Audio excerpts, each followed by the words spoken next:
All right. It begins. It's just gonna be a casual chat with the boys. Holy shit. This is pretty sick that we're actually here in person. Yeah. I love this dynamic a lot more. So how does this actually work? I've never done a podcast in my life. So podcast is where you speak and you record it. You see. So it's literally because we have such low expectations and such low requirements, you just speak about anything we find interesting. But generally, we've spoken on topics of self-improvement, of like what we're doing currently in life. Us two, so far, we've been using the podcast almost like a weekly review and then reflecting on thoughts about what the fuck just happened. Right. And yeah, you can say anything. It's as unfiltered as it gets. Last time I spoke about childhood trauma, and the time before we spoke about trying to chat with strangers. Yeah, so there's no pressure to like sound articulate. When I go back to all of the previous podcasts, dude, from the beginning we were like so shit. I was ass from the first one, and then after that I sort of overcompensated and I tried to sound more well spoken and like more precise with my words, and I just sound like a robot.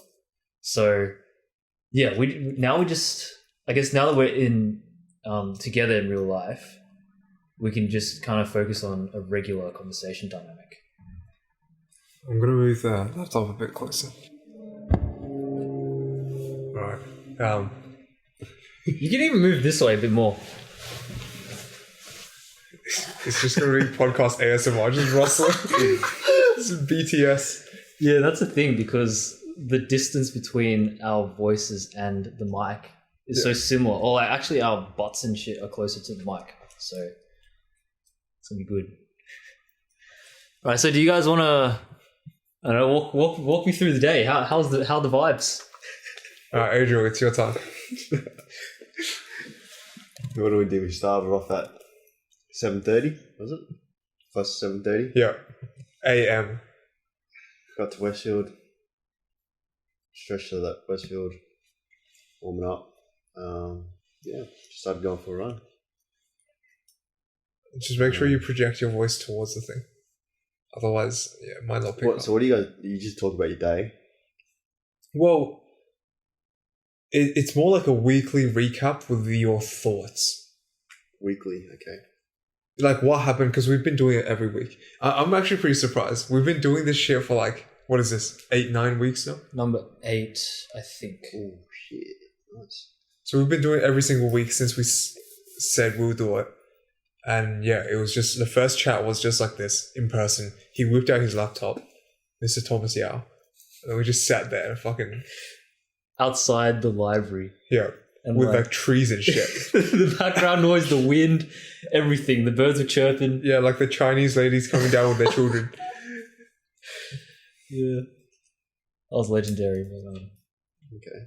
Well, I got to try my hokers out for the first time. Oh, really? Oh, yeah, true. I saw the black hokers, yeah? Yeah, they're out there. How did they feel? They're actually really nice. I was able to run 9Ks. Easy. Yeah. Easy, boys. No, it was good. Is there a good amount of tension in the shoe? Or like, I remember you mentioning that it wasn't quite like a carbon-plated one, but it still has quite a bit of rigidity. Yeah. No, I reckon they're very boring shoes. They just work and they're comfortable. Yeah. That's it. Like, they don't give, for context, we're talking about the Hoka Clifton 9s running shoes, just in case we forget, like, what the fuck we're saying later, when we listen back. But yeah, so those shoes they are very neutral. Like, it doesn't feel like it's propelling you forward. There's quite a bit of cushioning, but it's, I guess it's not an exciting ride, but it just fucking works. Like when you just slip it on, the first 1 or 2 runs, it already feels like it's your shoe. It feels like it's already been worn in, which I really enjoyed. I'm thinking, let me have my silence. Let him cook. Oh, that's another thing. Yeah. So last podcast we were talking about how, I don't know if we talked about it on the podcast. We did afterwards. We did. Well, mentioning how we're just going to embrace the silence. So if silence ever comes about, we're not going to try to artificially fill it in with like random bullshit and fluff. We're just going to let it sit there, let the thoughts ferment, and then just keep going afterwards. And one funny thing is, you said you don't know if we said it on the podcast or after. Funny thing is, after our 1 hour podcast, we would always hop on like a fucking Facebook Messenger call for like 2 hours afterwards. Is that what you guys do? Yeah, or like it always goes way longer than I planned to. Yeah, so basically after the podcast, we were like, holy shit, that was so much better than we expected. Or we talked about, right now our expectations are super low. So as soon as we do anything like slightly above it, we're like, fuck. Yeah, wow, no way. We spit out some crazy shit. Yeah, but then afterwards, like I'm usually having dinner. Jack's usually doing meal prep or whatever. Yeah. And then we just sort of reflect without any filter because we know that this is not being recorded. I think I still have that. I still filter my words a bit when I'm on the podcast. Yeah, just because I know that there might be 1 or 2 people that listen to it. Yeah, our 1.5 listeners. 1.5, yeah. Which is you and Antonio. Yes, tell me I'll watch the whole thing. I listen to half of it. That's our 1.5. Exactly. Is that just a wind? That's the wind. So haunted house out here. Bro, your house is scarier. This because you didn't close the door. When that door opened, oh my god, bro. So the front door, he didn't close it fully. So then when the wind blew, like it just opened on its own. Oh shit. Now how old is your house? Oh mate, ancient. My house is like mine's probably 40, 50. 60. Yeah, it's probably around the same. Like it looks internally, like your house looks like the touched up version of my house. Yeah. Your house just has like a lot of cracks and stuff. It needs some work done. It needs help. Yeah. But I'm not the one to help it. That's kind of like the perfect house to like renovate and build value in. Yeah, exactly. Yeah. So we got the land for cheaper then. Yeah. So I was literally like walking around his house, and what I normally do, I just kind of see how this part of the house could be better. And so literally everything in his house, I was just staring up at like on the ceilings, in the toilets, in the bathrooms, kitchen. I was like, this could definitely be better. You just get him to be a project manager. Yeah, that would be sick. Do you think that you'd be staying there, or would your parents move out eventually to like a different house? I don't know. I actually don't know. I would buy it and then just renovate it. Yeah. I think their plan all along was to just renovate it. Right. They just wanted that piece of land in the location. Yeah. But they're not renovating. Location's wood. Yeah, I think the plan was when I move out, then they're renovating. Oh. I don't know. Why when you move out? Wouldn't it be better if you were there to help? I'm not going to be there to help. He's a busy man. What should we I reckon there's better topics than this. Any new discoveries this week?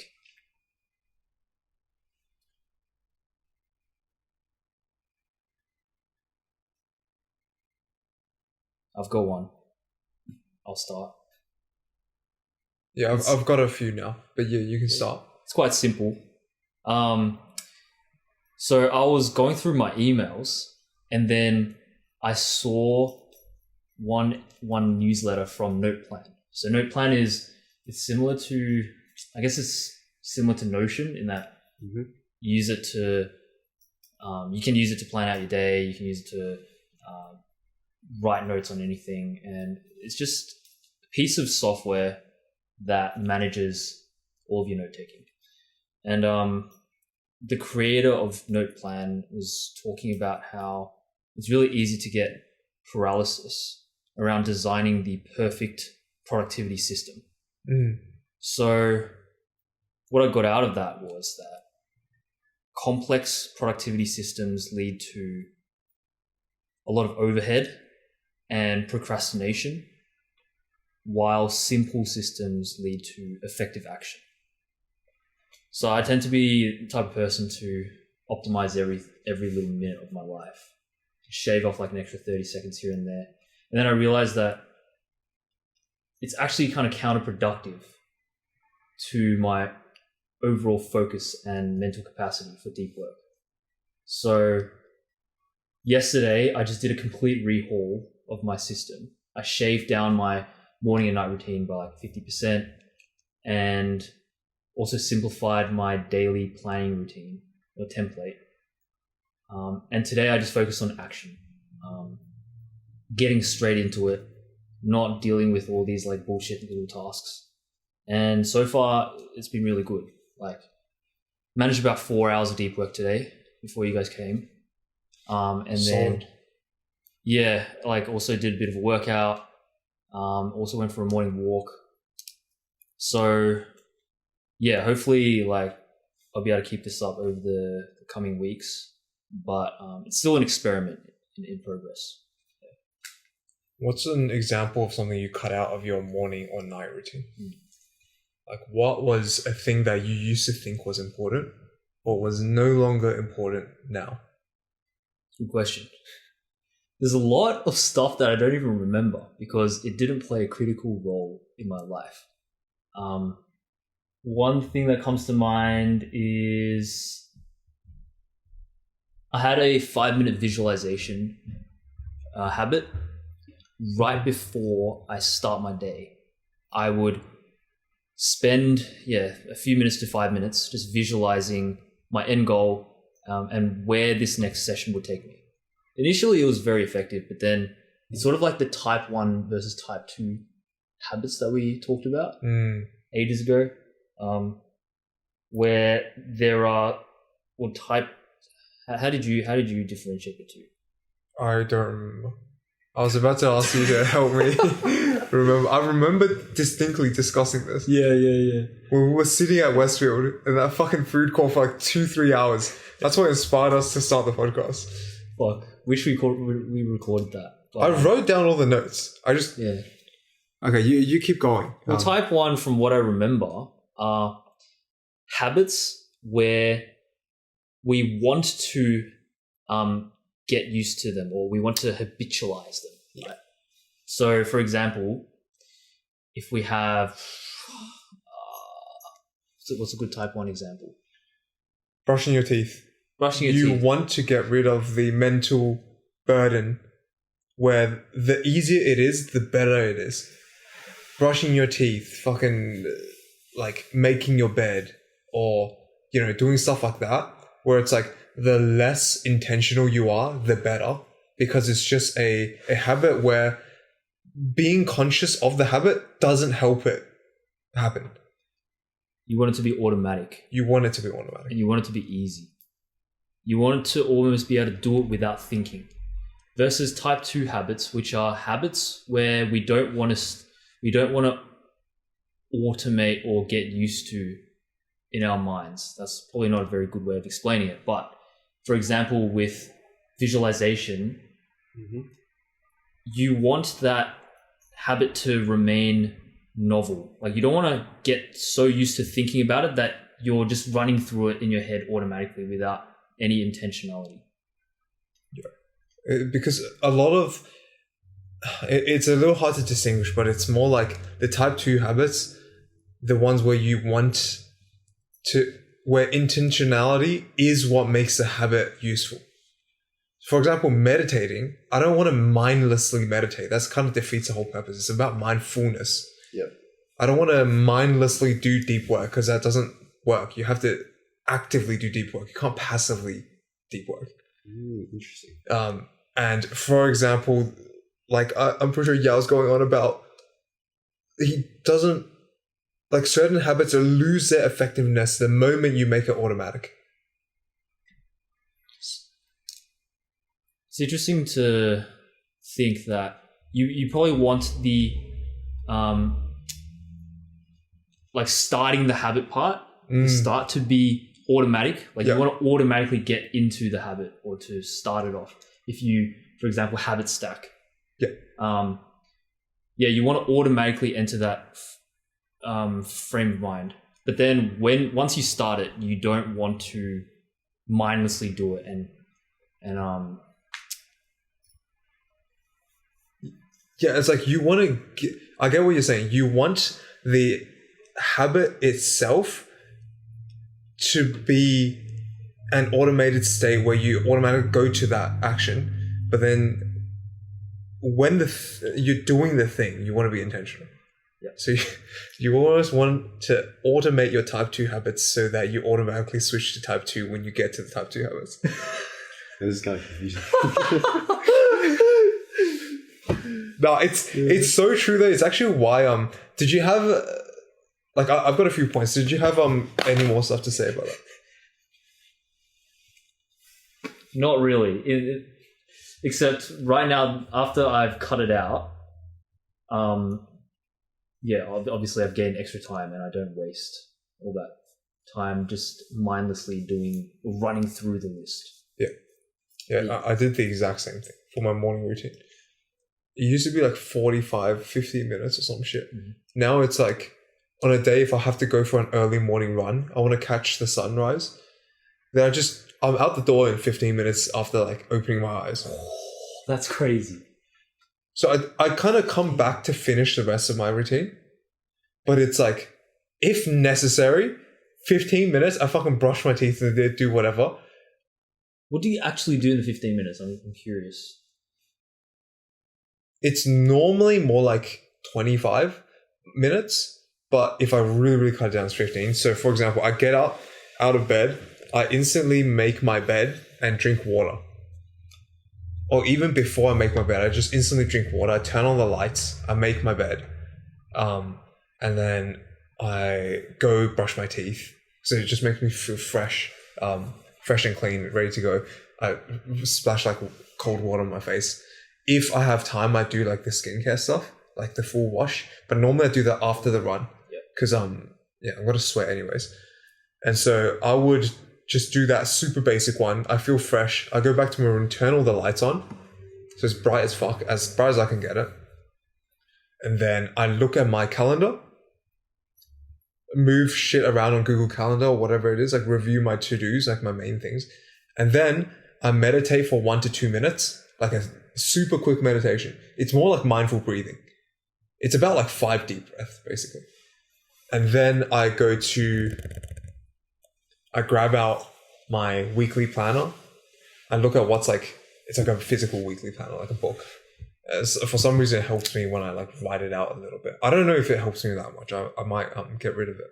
But then I also gratitude journal. And that's it. After the gratitude journal, I'm done. I put on my shoes and I'm out the door.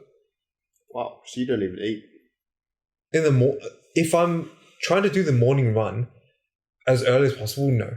And then I come back to do the rest, to do like the skincare or like take a quick shower if I'm super sweaty. I switch all my clothing, including my underwear, if I'm not going to shower. Because it's normally before work or something. The fact that you can do that in 25 minutes is crazy. Yeah, that's pretty good. I literally just do the bare essentials. If I need to like speed it up. Because I normally take a long time. I still got to shit and stuff. Yeah, exactly. Yeah, like that's sometimes the thing that takes the longest because I don't know when it's going to happen. I usually shit twice in the morning. What? That takes me like what? Cumulatively like 15 minutes, bro. He intermittent shitting. What about you, Adriel? What's your morning routine like normal? I literally get up, go to the shower straight away, turn the cold shower on, Oh. take my cold shower, and then I come out of the cold shower and I brush my teeth first. I don't dry my body. I let the cold sink in. Yeah. So my body activates. And then after I finish brushing my teeth and all that, then I dry myself, and then I just go eat breakfast and change, and I'm out the door. I reckon he's super minimal as well. I keep it like to the basics really, and then I get to work probably about 20-30 minutes early, and I just read.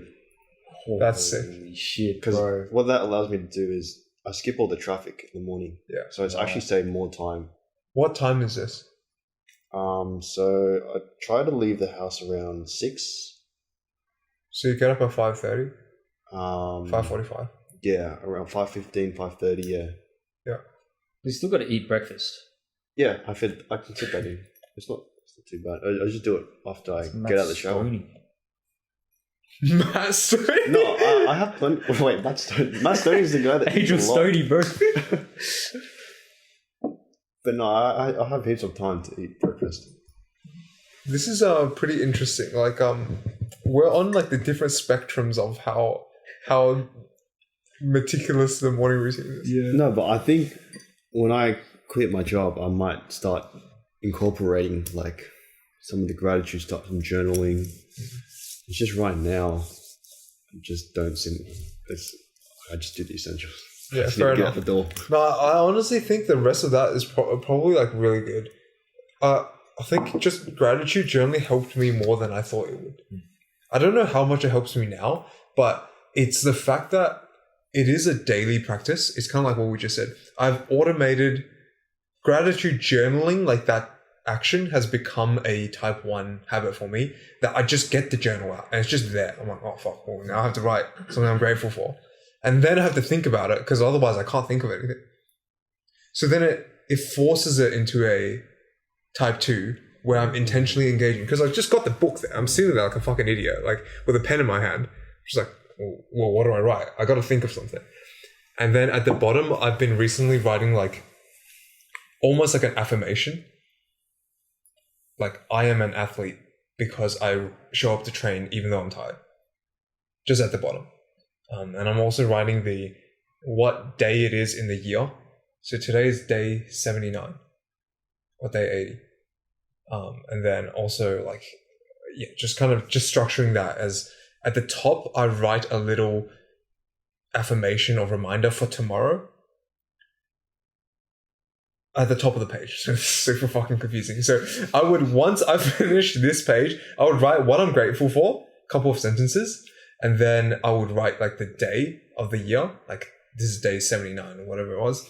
And then I would write like, I'm an athlete because I train even when I'm sleep deprived. I flip to the next page, so tomorrow, and then I leave a little note at the very top. Volume negates luck. Or remember why you started. Show up anyway. Like something like that. Because I'm the type of dumbass that needs constant reminders. I always forget everything. So I don't know. I need someone to like scream in my face to tell me like, bro, fucking remember this. I really like the idea of writing a note for your future self, even if it's just the day after. Yeah. Because you've already, if your morning routine was pretty successful and you've already entered that state of mind, then you can jumpstart that the next day just by writing a little message. Mm-hmm. But it also seems like your gratitude journaling, if you're trying to find new things to be grateful for, I'm assuming that most of them you're trying to like find something a bit new. You're not trying to recycle the stuff from before. Like you inevitably do. Yeah. Because I've been writing it every single day for past year and a half, I think. Yeah, so there's so much you can Yeah. go for. Yeah, no, but it's like, it's different angles and different events. Oh. And it's like, for example, recently I've been writing, it's like, oh, I'm just so grateful for the podcast I'm listening to because it's offering guidance right now. Or like for my friends who are doing this thing with me right now. Otherwise I would be lonely as fuck because nobody else does this shit. It's like, it's very situational, but then you sometimes get that, oh, I'm grateful for my family or like food or like, I'm grateful that I have my 5 senses. So like one day I was just walking down like towards a bus stop. I'm like, holy fuck, I can smell, see, feel, touch, taste. Like, and I was like, wait, this is crazy, bro. So I wrote like, I'm grateful for my 5 senses. Yeah. It's stuff like this where, because writing the gratitude journal, I got this is a hack actually. The gratitude journal I'm writing in is like a Moleskine like journal. It's a daily journal. So it's got all the pages for all the year, every day of the year, it's dated. Yeah. So I can't not do one of the pages because it means like I fucking missed a gratitude journal day. So I could write something like 1 sentence. It takes like 12 seconds. Right, and it just kind of forces me into the mindset like, bro, like you gotta find something. There's surely something you'd be grateful for in your life. Just kind of puts you in that default mode. Someone at work was mentioned like, oh yeah, Jack, you see the good in people. Like, yeah, well, I fucking practiced for the last like 500 days. Yeah, so it makes it a bit more automatically intentional. Exactly, because you're trying to come up with new things. You can't habitualize like the writing aspect of it because you have to think. Yeah. So in a way, you've hacked it so that it's impossible to make that a type 1. Yeah, and I think one of the easiest hacks for this is I got this from one of Hamza's podcasts, whatever he said. He's like, if you start your sentence, a lot of people just write, I am grateful for like my family. You have to add because, and then you write the sentence. So you might be grateful for the same things, but then your because can change. So I am grateful for clothes because they make me feel good and look good or whatever. Like that's the important part. You have to add the because, otherwise you're just gonna rinse and repeat the exact same shit. Yeah. What does this actually help you to achieve though? Like the whole gratitude journey? I reckon it's a good question. It's kind of like meditation where it's not so obvious. It's not a direct benefit. Yeah. But it's like, it places me in this frame that I just feel I'm so much happier than most people. So it's more of a mindset kind of thing. Yeah. Puts you in a better mindset. Yeah. And like, what a way to start the day. Yeah. I fucking wrote down my gratitude, my affirmations, and it's not taking me like 30 minutes. It takes like 2 minutes. Yeah. And then I'm out the door on a run to watch the sunrise. Like, how are you supposed to beat that? I just need to add the cold shower and back in. I just haven't been doing cold showers. At my house, the shower's not strong enough. Like, it's not that cold enough for yeah, you. like legit. I got accustomed to it. I could fall asleep in it. What the fuck? Bro, every time I take a cold shower, it's always hard. Hey. Oh, that's good for you then. That's really good. My skin's sensitive, man. So no, that's perfect. You're growing. His AMCC is gigantic. Every morning, I'm just like, fuck, not this shit again. That's perfect, dude. When I walk into the cold shower, I was like, oh. Yeah, your AMCC is not getting any benefit from that. Yeah. I don't look forward to the cold shower.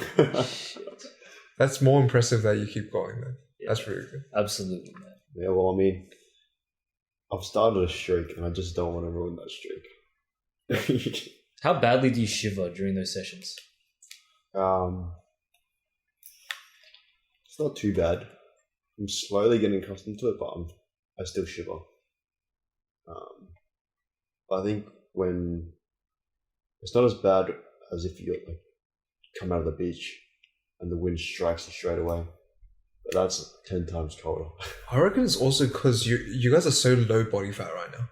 There's no insulation, and brown adipose tissue. It's probably really low.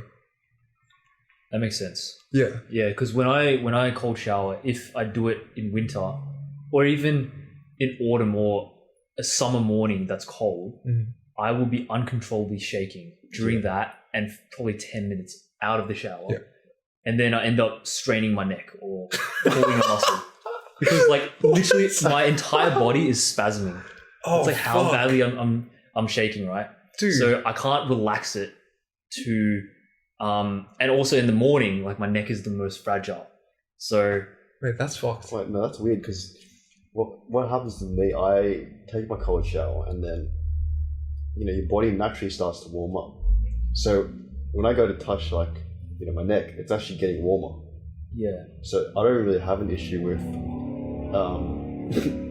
yeah, it's so weird. Like, but also if you think about it, imagine if you dunk someone in like I don't know, in Antarctica into the water. Yeah. After a while they'll lose so much body temperature or so much body heat that hypothermia. Yeah, they probably can't bounce back. Yeah. Obviously I'm not becoming hypothermic, but yeah, but I think you're like bordering on that, which is why you feel like so like fucked by it. Yeah, because in winter I used to cold shower every like every morning in winter. And then I would do kind of what Adriel said. I would just stand on my desk and do my first like 45 minutes of deep work in just my undies. Like I would dry myself, but like it'd be like 5 degrees.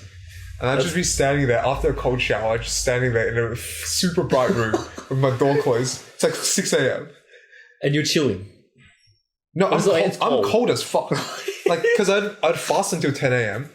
This was last year when I was unemployed. And yeah, I'd fast until like 10 a.m. When I'm fasting and cold, I'm so cold. That's interesting. Dude, it is literally like I feel myself slipping into hypothermia, and then I start putting on heaps of layers. So you're shivering while you're doing your work? Like micro shivers, just a little bit. Not like proper shivers. Legendary. This is going to be a legendary podcast. Adriel's disappeared.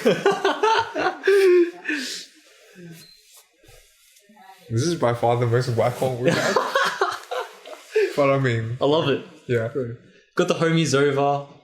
I can actually talk to you guys in real life. And I feel like the dynamic is totally different. It is very different. There's no lag. That 1 or 2 seconds lag. I don't know. It just degrades the conversation quite a bit. If you're having live, like quick successions. Yeah. That's like... I've heard from a lot of podcasters, they say it's hard to riff when you're doing stuff like that. Yeah. Which is probably why in our normal podcasts, we speak for quite long before we relinquish the floor. Yeah. Yeah, whereas when you're in real life, I also noticed in Modern Wisdom, when he's there with them in real life, they interject quite a bit. And it flows a lot more naturally. Yeah, because I think in real life, because you can time it properly, you can read their body language. Yeah. It's not that rude. It feels like you're playing back and forth instead of interjecting. Exactly. Dude, what is going on? Sit down. Seriously, is this for me? Yeah, it's for you. Thank you. Yeah, I need to stretch my back. Because usually when we record stuff, I'm constantly moving or I'm standing. Yeah, I'm normally standing. Yeah. Holy shit. Sheesh. That's a gnarly craft. What did you think about before? You said that you had a few ideas. For this week? Yeah, just to chat. Yeah, so me and... Are we all going to just be standing up? Dude, I swear the audio is going to sound so fucked. No, so me and Yao were chatting about having fun again. And we've been trying to focus really hard on the grind and our work and just like certain goals. But then I've been listening to more podcasts where they just mention like, when's the last time you just fucking ran over like and jumped over a puddle? Or like just done stupid childlike fun, not the kind of adulterated, like disgusting, destructive adult ways to have fun these days with like alcohol, junk food, fucking bad content. That kind of destructive, compulsive consumption. It's like, why is that kind of stuff fun nowadays? But it's like, when do we have the pure OG fun that we used to do as children? Like, why don't we just go ride our bikes for no reason? And stuff like that with friends. And yeah, we were just speaking about how we want to balance out the grind with fun. And you mentioned that you want to kind of do 80-20. But I thought earlier today, it's probably more like 90-10 or 95-5. Because I reckon 50-50 is what most people think of as work-life balance. It is pure bullshit.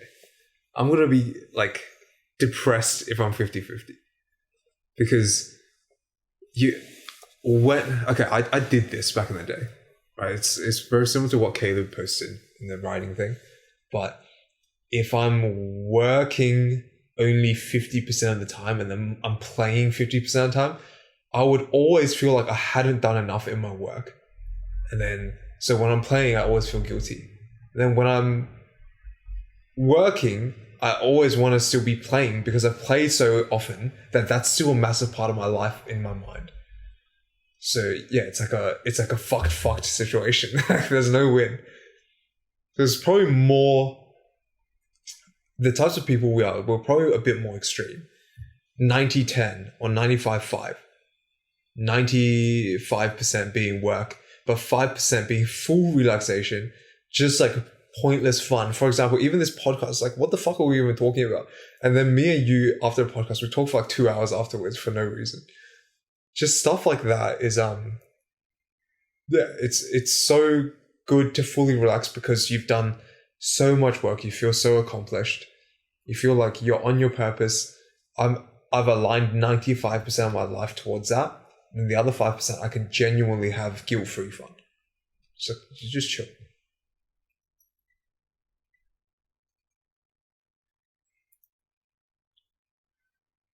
Yeah, I was actually thinking about this morning.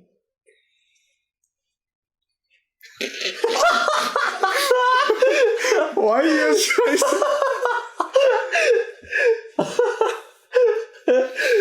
I was initially waiting. I was like, does Adriel want to say anything? kept seeing? And I see both of you guys like trying to hold in your laughs. Oh god. Well, I zoned out for a bit. I was focused on that portrait, on that photo there. Oh yeah. Oh god. Yeah, no, but I was thinking about this morning during my walk. It was beautiful, by the way, in the morning. Like, it was about the same time that you guys were running, and then I saw the hot air balloons above the CBD. I was like, fuck, that's a beautiful visual. And then there was nobody on that track. So I just had the entire track to myself. I was just doing slow rounds, had my AirPods in, and I was just recording a solo podcast, just reflecting. And then I was thinking about the split between, 80-20 or whatever. I used to do like 20-80.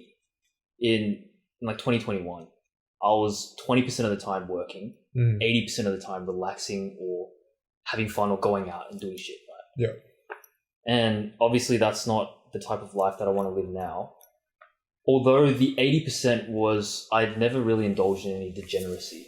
It was more like I would spend most of my days either hiking or going to the beach or just hanging out with people. Yeah. Still great stuff and great memories from that. But yeah, it just doesn't really align with the priorities right now. So with the 80-20, yeah, I was thinking 20% is quite a lot. It's a lot. To just be like purely relaxing all that. But then I was thinking that during my day, I might want, like 5%, 10%, where I'm either like watching something while I eat or going for a walk. Sorry. Yeah. For interrupting. That's right. Yeah.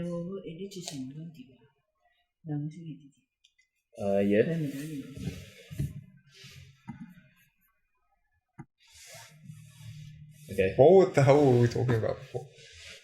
80-20. 80-20. Yeah. So I was thinking, because I don't spend the entire day working towards my goals, like 100% of my day. Mm-hmm. That never happens. Yeah. And for me, that's not really realistic right now. I'm probably closer to, honestly speaking, I'm probably closer to 80% right now, every day. And then I might even have, the Fridays where we just go into the city. Yeah. Not half, but after 4 p.m., I'm not really doing much work. So that's already like 40% or 30% of my entire Friday. But those are still working towards your goals, technically. Right, so you'll count those as part of your... I would count those. As part of your 80. Yeah. Yeah. Because that's like, it's not like we're just out there to chill. We're out there fucking grinding our heads to try to get over the fear of talking to this one motherfucker. But it's like half. Yeah, that's kind of the best. Half chill. Yeah, that's kind of the best ones. Yeah. It's kind of like this. This is technically part of the grind. And we're technically trying to put ourselves out there and get better at speaking and get better at recording. But yeah, continue. That's true. Yeah, okay. Well, if you count that then, I guess, yeah, if I spend about 5-10% of every day just even relaxing, like if I'm just going outside into my garden and talking to my grandparents, does that count? It's, I guess if family relationships is part of your absolute like top goals, then yeah. But yeah, if I'm just spending a bit of alone time in the balcony, just walking around and stuff and relaxing, resting my brain, then yeah, those seem like enjoying the simple pleasures of life. You're not really doing that for productivity, although it indirectly does help. Yeah. Yeah, and then ideally I'd like to do either a ruck or a hike or something on Saturdays. And potentially spend half the day, just doing something purely for the enjoyment of it. So then that would end up balancing out to around, maybe 85-15, at least for me right now. Yeah. That's honestly sounds like a pretty good setup. Right now, I reckon my Saturdays are pretty chill. Yep, I can tell. But my mornings, we go like really hard. Yeah. For Saturday morning. We send it. But yeah, just like throughout the week, I don't really have my own time. But it's almost kind of like good. Because I've strapped myself into a life setup where I'm just grinding. But it's like, it's dispersed with a good team that I have at work, at the sales jobs, where it's kind of like, it's kind of fun, and then you get a little bit of banter, and there's a constant like playful attitude as well as like the serious like grind hustle attitude. So it's, yeah, I don't know, like the whole days whole weekdays from Monday to Thursday, it's like 90% of the day is just waking up, getting ready for work, going to do my exercise or doing like whether it's a run or like the gym, and then going to work for like fucking 11 hours or something, like 10 hours, and then commuting home and then washing up and going to bed. That's basically rinse and repeat every day That's hard, man. I know how you do that. Surely you're gonna have like a tiny bit of time to yourself at the end of the day just to like wind down. I kind of do, but it's like, I don't know, what do I even do nowadays? Like, that's why when you were standing in my room today, I was like, dude, I just realized I barely even watched that much YouTube recently. I don't even know what to tell you. Like, I don't know what to do for fun anymore. Man doesn't know how to have fun. No, but the thing is, I think the reason is, it's kind of like what Alex Hormozy says, like, this is his fun. Like, yeah. I get so much more fun fucking smashing it at work and then coming home feeling tired as shit. And I'm like, dude, that couldn't have gone better. It's like, I want to leave everything on the field. Like, that to me, because maybe I was so used to it. I did so much of like the hedonistic fun, like the games, the junk food, the porn, the fucking whatever it is. And then now it's like, dude, I know those things don't lead to a happy me. Because I've felt the pain from like the back end of that. So now it's like, yeah, it's like if I hit a day of a good workout, early wake up, hit all my macros and my calories, eat like whole foods, do like 10 hours of fucking solid work, no matter how many sales I get, doesn't really matter, just like bash it out. And then at the end of the day, I come home, don't do any of the bad habits, listen to a podcast, read a book, and then go to sleep. Dude. Yeah, you feel good. You feel like max productivity. I don't even feel productivity though. I just feel like alive. I think that's the difference. Maybe it's because it's more aligned to my actual purpose. I think that's the main difference. It's like other people feel like, oh, that was really productive, but I feel like I need a rest. I don't want to take a break from this life. Like, that's the difference, maybe. Interesting. When I take a break, I always want to go back to that life. Would you say that it's fun for you? Or is it a different type of enjoyment? It's probably a different type of enjoyment. And like, I do get moments of fun, but it's more like, it feels like I'm finally fucking doing something, if that makes sense. I feel like I did nothing for like 21 years of my life. And I'm finally like awake, here, alive, and doing something. And I just realized you're lying down. It's like, Wait. Why is my guy's face horizontal? Yeah, there's my The rant. back pain is calling. I see. Yeah. No, but I guess because you have that sense of enjoyment, it makes it so much easier to stick with. Yeah. And in a way, it requires a lot less discipline to do something that you enjoy. Mm-hmm. Like, for example, if, because we really enjoy gymming, like when people see us gymming consistently, Yeah. they're like, fuck, you're so disciplined or whatever. Not really. Well, because we love it. Yeah.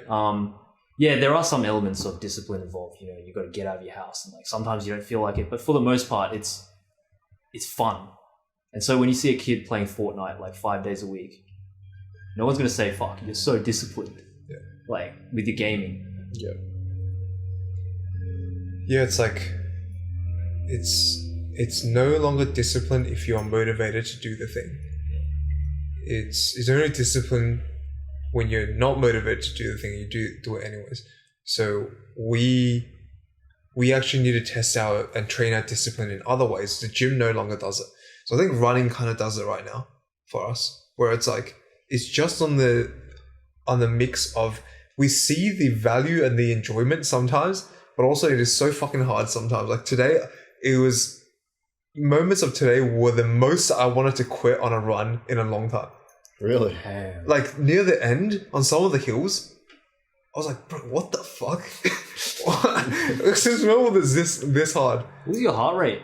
It wasn't that high. It was just like my average was probably like 140 to 160. Bro, Depending It's pretty good for hill work. I was chilling, man.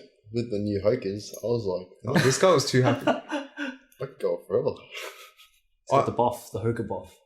Yeah, just on some of the hills, I was like, fuck, this is really tough. It's more like the muscular fatigue that you're feeling as opposed to the cardiovascular strain. I think it was a mixture of both. But that's what you want to feel, though. Yeah, exactly. So that's how I got through it. Yeah. So I just kept saying, bro, this is exactly what you're here for. It's awesome. And the cool thing now is because we're getting better, we recover so quick. We went for like an all-out sprint near the end, and then not quite all out, but maybe like a 90% sprint on the track, and then we chilled for like 3 or 4 minutes, and then we ran back another like 4K. Yeah, you actually surprised me because you're actually pretty fast. But like at the end, I did actually like struggling to keep up with you. Man, he's a 90-kilo man racing down the track, bro. He was speeding, man. That He's wasn't like- full power. Me with a plate and a half on my back, just like flying down the track. Yeah, man. But it actually surprised me. Like, fuck, I didn't know he could be that fast. Dude, that wasn't full power. Holy shit! Because I was scared of the run back. Fucking. I was like, if I go full right now and then I'm too tired, I can't make it back. He's going to have to carry me home. Yeah, I was like at 90% as well, 90, 95. And I was like, fuck, I don't know if I can keep up with this guy. Yeah, I reckon we were like 9 at That's the so end, cool. 90%. Like it was a good effort. It was really fun. I feel like we should do more sprints. I don't know if you can because of your like back and everything. I definitely, I can when I'm better. Never. Dude, fine. Well, I definitely can afford the house when I've got the money. Fuck it up. With my knee particularly, my back can handle it. Right, But, okay. yeah. But yeah, just doing more like, I don't know what you would call it. Is it tempo work? Interval work, Right, repetitions, right. Speed intervals. speed work. Yeah. Like that felt so sick. So though. sick, dude. Like When you you were do doing it, mate. 400 to 800 meter like speed work, mate. dude. Those With are the fucking days. metronome running on my phone. Oh man. It's always that last sprint where you kind of, on that last kind of 100 meters, you just sprint. That's like the challenge that everyone does. And it's like a certain moment. Yeah, You feel the competitive spirit. Yeah. It's like, it's sick. Let's go. Yeah, bro. When you see your other mate digging deep, like putting 100% of their effort in, you want to do the same. yeah. Like It says you- something good, the environment. Yeah, you got to empty the tank. You know, I recently encountered this quote that it was like,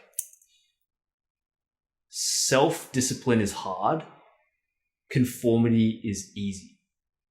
So it's like, in those moments when you're with your mates, conforming to what they're doing, like if they're sending it 100%, you want to do the same. You want to fit in. So in those moments, you get that boost of motivation. It feels easy because you're conforming with your team. But then if you're by yourself, relying on pure self-discipline, it's tough. No, like that is why our tribe currently is so valuable, because to not push yourself is non-conformity right now. To fit in, to conform, to do the easy thing is to do the hard thing. If you don't do the hard thing, you're a dumb cunt. Get out of my group. Yeah, actually. Yeah, so like literally yesterday when I posted, for context, I recorded myself in the middle of the city in the most busy place, just out in the open, and I was like scared of that. But I did that like on an impulse when I recorded myself at QV. That was mad. With like everyone looking at me. Like you can't see it on the camera, but like the stream of people was in front of me. Yeah. I was just recording myself, bro. Everyone was like just turning their heads. There's this Asian guy vlogging. You never see that. And I was speaking out loud. I didn't want to just record myself. I just started speaking. Yeah, that's hard. I don't know if I could do that. It was the only reason I did that was the moment I opened Instagram to check if one of my uni friends I just added had replied to me. And then I saw Adriel's first post of his video talking to the camera. And I was like, oh, fuck. I know what I have to do.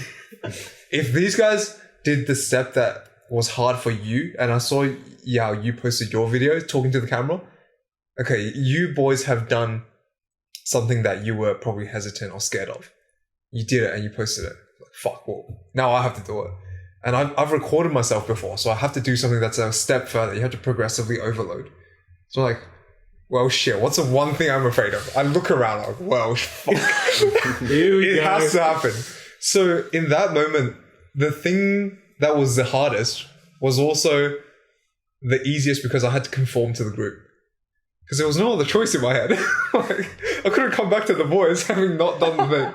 It was part of your weekly challenge as well. Exactly. So everything kind of lined up. Yeah. It made it easier to do the hardest thing. Mm. So that was so sick. So paradoxical. Made it easy to do the hard. That's good. Yeah, because it would have been even worse. Like my internal dialogue would have like destroyed me if I knew exactly. Because like you guys wouldn't have known. Right, like nobody expected that to happen. But if I knew exactly what was going to happen, like if I knew exactly what I had to do, but I didn't do it, like, I'd feel it's so bad. Yeah, it's that self-inflicted pain that's the worst. Exactly. Yeah. Something smells so good. You're just hungry. What? It's probably my grandparents cooking. Sheesh. Yeah. They're beast cooking, man. Oh, it's dad? Yeah, my dad's great at cooking too. Here's a random topic. Every Thursday now, I eat dinner with my grandparents. Yeah. So, I don't know if I told you, but before last year, I would never really speak to my grandparents. And so, they live with me at home. They're healthy enough to hold a conversation. My Cantonese is good enough to hold a conversation. Yet I never took advantage of that opportunity. I was like, what the hell am I doing? And so many people around me have told me how important it is to connect with your grandparents, while you have the chance. And I'm one of the luckiest people to have, 4 of my grandparents still alive and healthy. And so one day they were just like, hey, you can have, we can cook for you one day. I was like, this is the perfect opportunity to make a habit out of this. So, since last year, I've just been trying to speak to my grandparents more and practice my Cantonese in the hopes that in the future, I won't have any regrets. That's good. Nothing else to add to that, but it's just random thought that into my mind.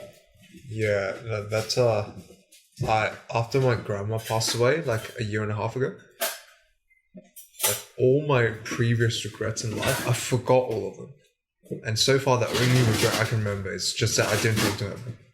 Like, that's literally the only regret I can remember. I used to have a lot of like micro regrets here and there. It's like, oh, I didn't do that. Or I didn't like study hard enough. I didn't do this. Then after she passed away, it's like, bro, I should have spent more time. And that was it. Like, everything else just got wiped clean. I was like, holy fuck. Like, yeah, so it's awesome seeing you take that kind of step. Because not the rest of us don't necessarily get the chance or didn't have the awareness to do so. Because obviously, like, my grandparents lived in China, or like so we couldn't like speak to them as easily. But it wasn't like a fucking WeChat call was hard. I could have just called them for like 3 minutes, and that's kind of like the regret. Because my mom called them a lot, which is really good, and I'd make an appearance here and there. But even, what if like I did it myself? So that's just one regret. And she's really, my grandma was really the only. And this is kind of harsh, but like only really the other family member I cared about that much in overseas, because she kind of raised me with my mom. And a lot of my artistic background, my more sensitive, like fiction loving, expressive, creative background came from her. And yeah, I just thought like, what the fuck? I just let this piece of me kind of go. Was she like your second mother in a way? Kind of, like, she raised me a lot of the time. And yeah, so a lot of my values and my curiosity, she was even into her, she picked up art in her 60s for the first time. And then she got so good at painting traditional Chinese paintings that they got put into like exhibition shows where she was 80. So people are like, oh, I'm too old to start learning. It's like, bitch, my grandma started learning at like 63 and she could practice for another 20 years. You dumb cunt. Like, pick up the damn pen. That's literally the message I want to tell to my parents as well, because my parents are just stuck in that mindset. Oh, I'm too old to learn. It's too late for me. It's too late to Are start you something else. 63? Like, having gone through World War II and your brothers got shot on the back of your other brother? Like, her siblings basically all died like that. Like, that's fucked. And then they can pull themselves out. Exactly. So like, it just shows that if you can't do that, then your mind's just in the wrong spot. Yeah, it's really about the mindset. Like, she was well versed technologically. Wow, that's rare. So she'd be downloading and watching shows on her like computer, iPad and shit. No way. Yeah, like, obviously not as fluent as we are digitally, but like more so than most like of our parents' age people. Yeah. I wish my parents did that. Yeah, so I feel like she gave me a lot of the curiosity and the intellect in the sense of like chasing and pursuing your curiosities, which is how I got into art. It's like, oh yeah, this little kid likes drawing. Well, just let him draw more. And then you get really good at it and people are like, oh wow, you're so talented. Like, that's not how it works. So my grandma put a pen in my hand because she saw me wanting to draw, and then just kept encouraging to chase that curiosity. So yeah, it's cool to see you reconnect with that. Yeah. In terms of, like, for example, Adriel, with your parents, I think you've been mentioning that you sort of want to help them have a similar attitude. Oh, I don't think I can help them. They're not helpful anymore. What do you think makes an individual change? Or what do you think could contribute to an individual changing? If not your own influence. I think you need other people. Because when it comes from a family member, they don't really take it seriously. But when it comes from like a professional or like, you know, someone that knows what they're doing, they do that as a job, they take the advice better. So anything that I say just doesn't really matter to them. But anything that like a doctor says or something like that, they'll actually do it. So if I say, you know, doing 10 squats a day will help you, they'll just kind of brush it off. And then say a personal trainer who's like legit comes and says the exact same thing, they'll do it. So I think it's probably, if it comes from different people, it helps change someone's mind. It helps change their habits.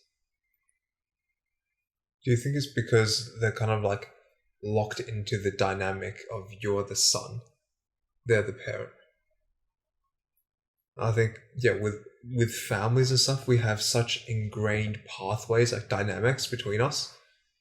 For example, I've told you guys a lot about like my struggle with like overeating and stuff, and just like bad previous habits.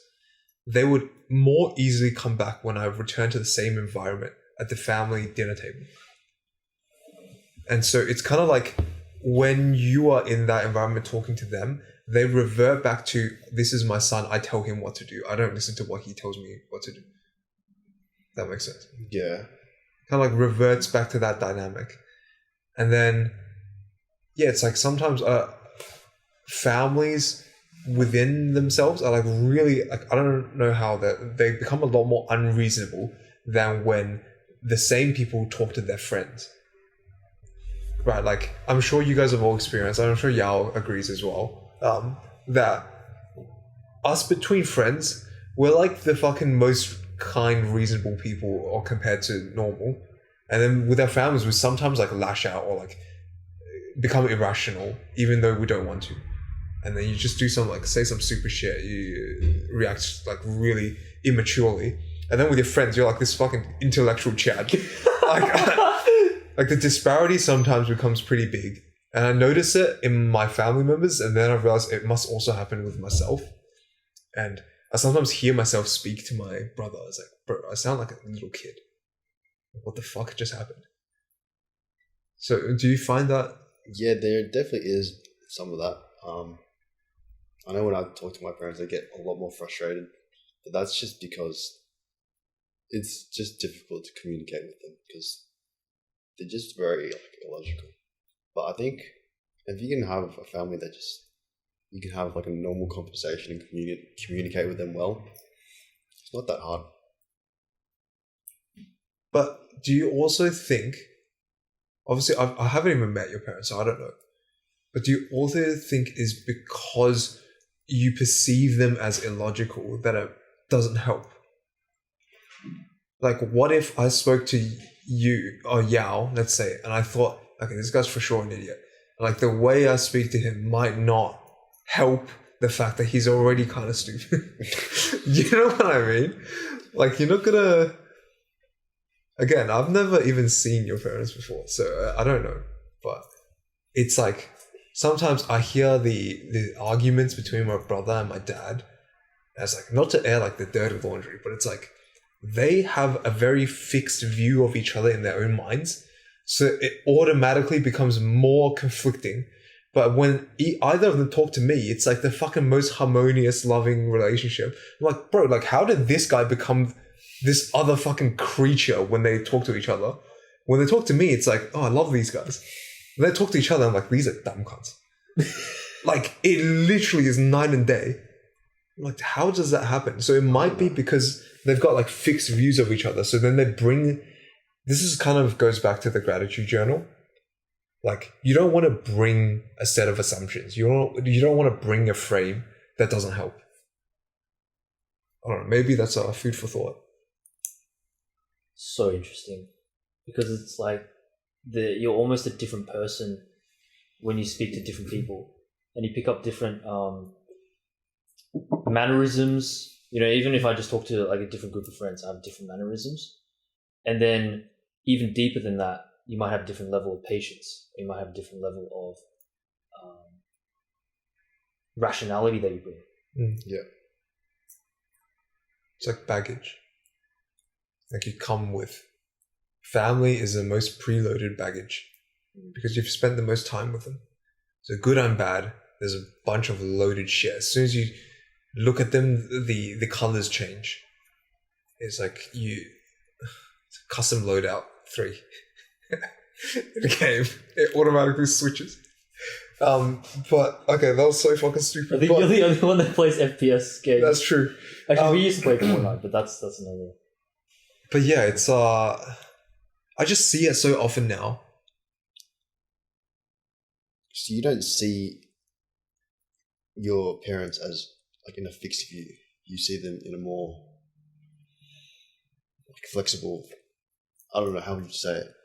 No, I reckon I do see them in a fixed view, but like I recognize that.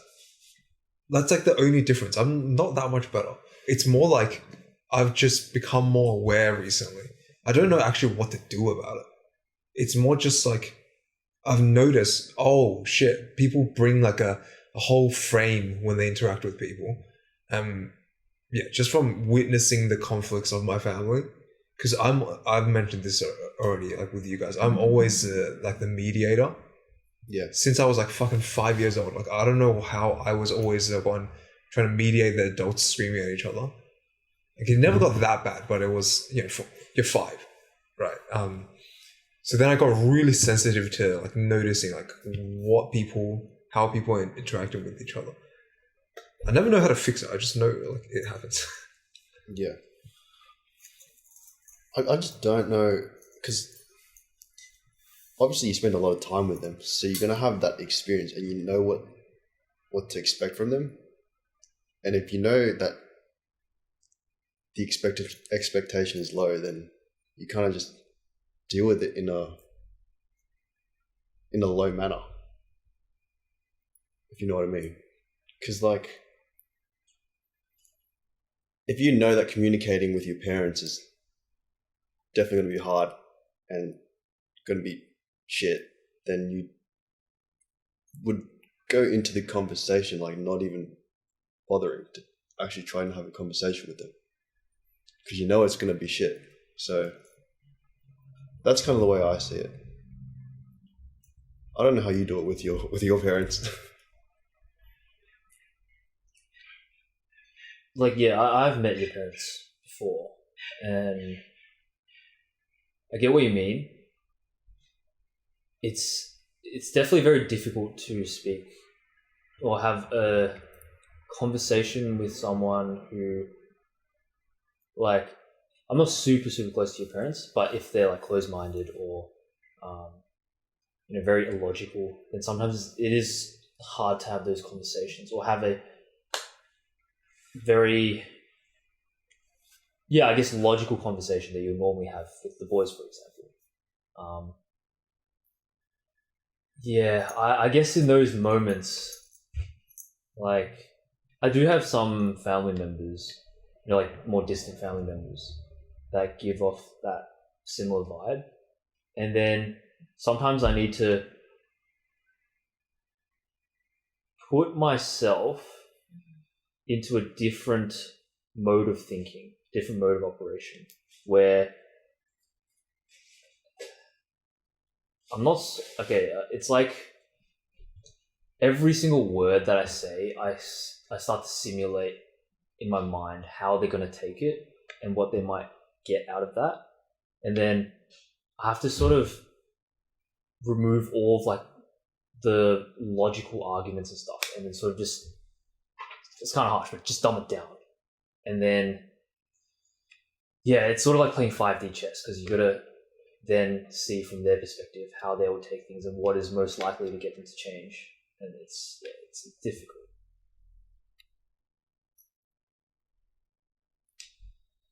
Yeah.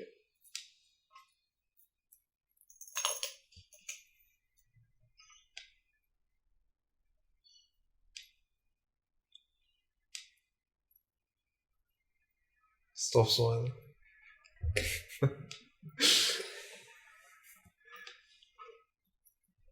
Right. I had some thoughts about this, but Let's hear it. I think first off, I suddenly remembered this thing Alex Hormozy said, where he had deep resentment for his parents for a really long time, especially his mum. I don't know exactly like what happened, but yeah, he thought a lot of like his bad character traits came from them.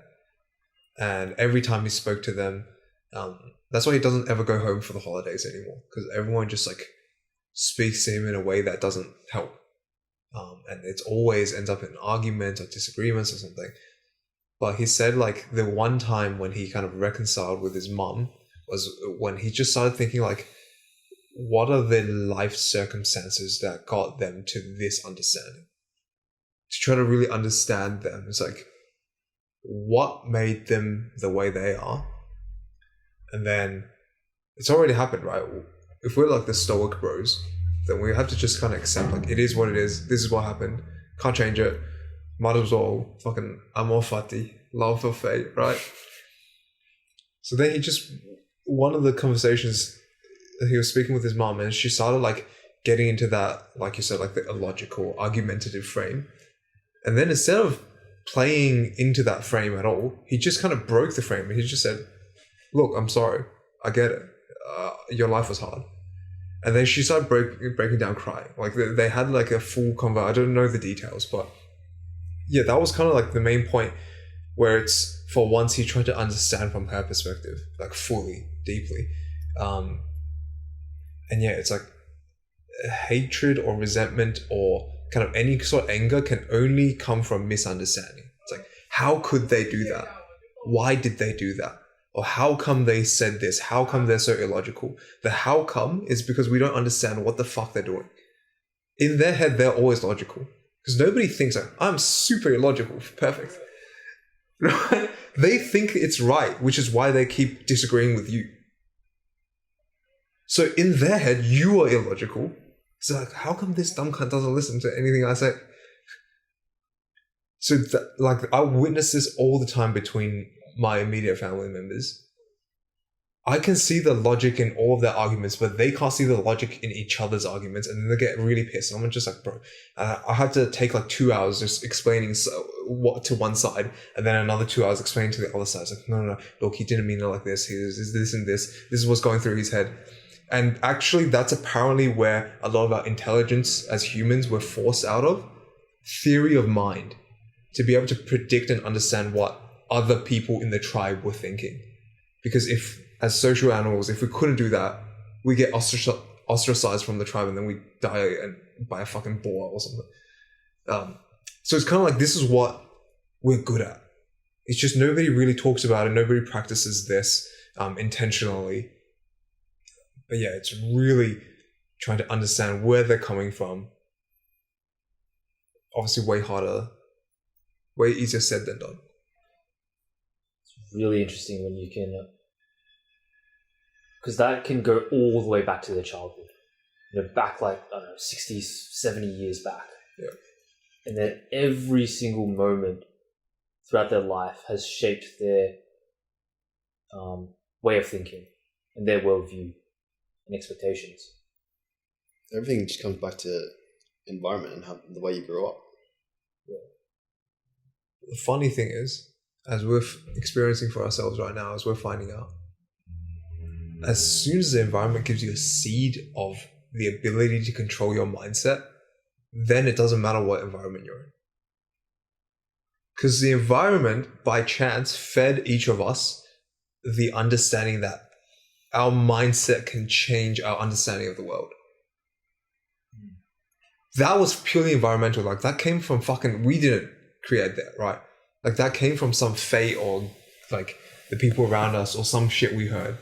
But then afterwards, it's like it gave us the seed of power where it's like, oh, now I understand.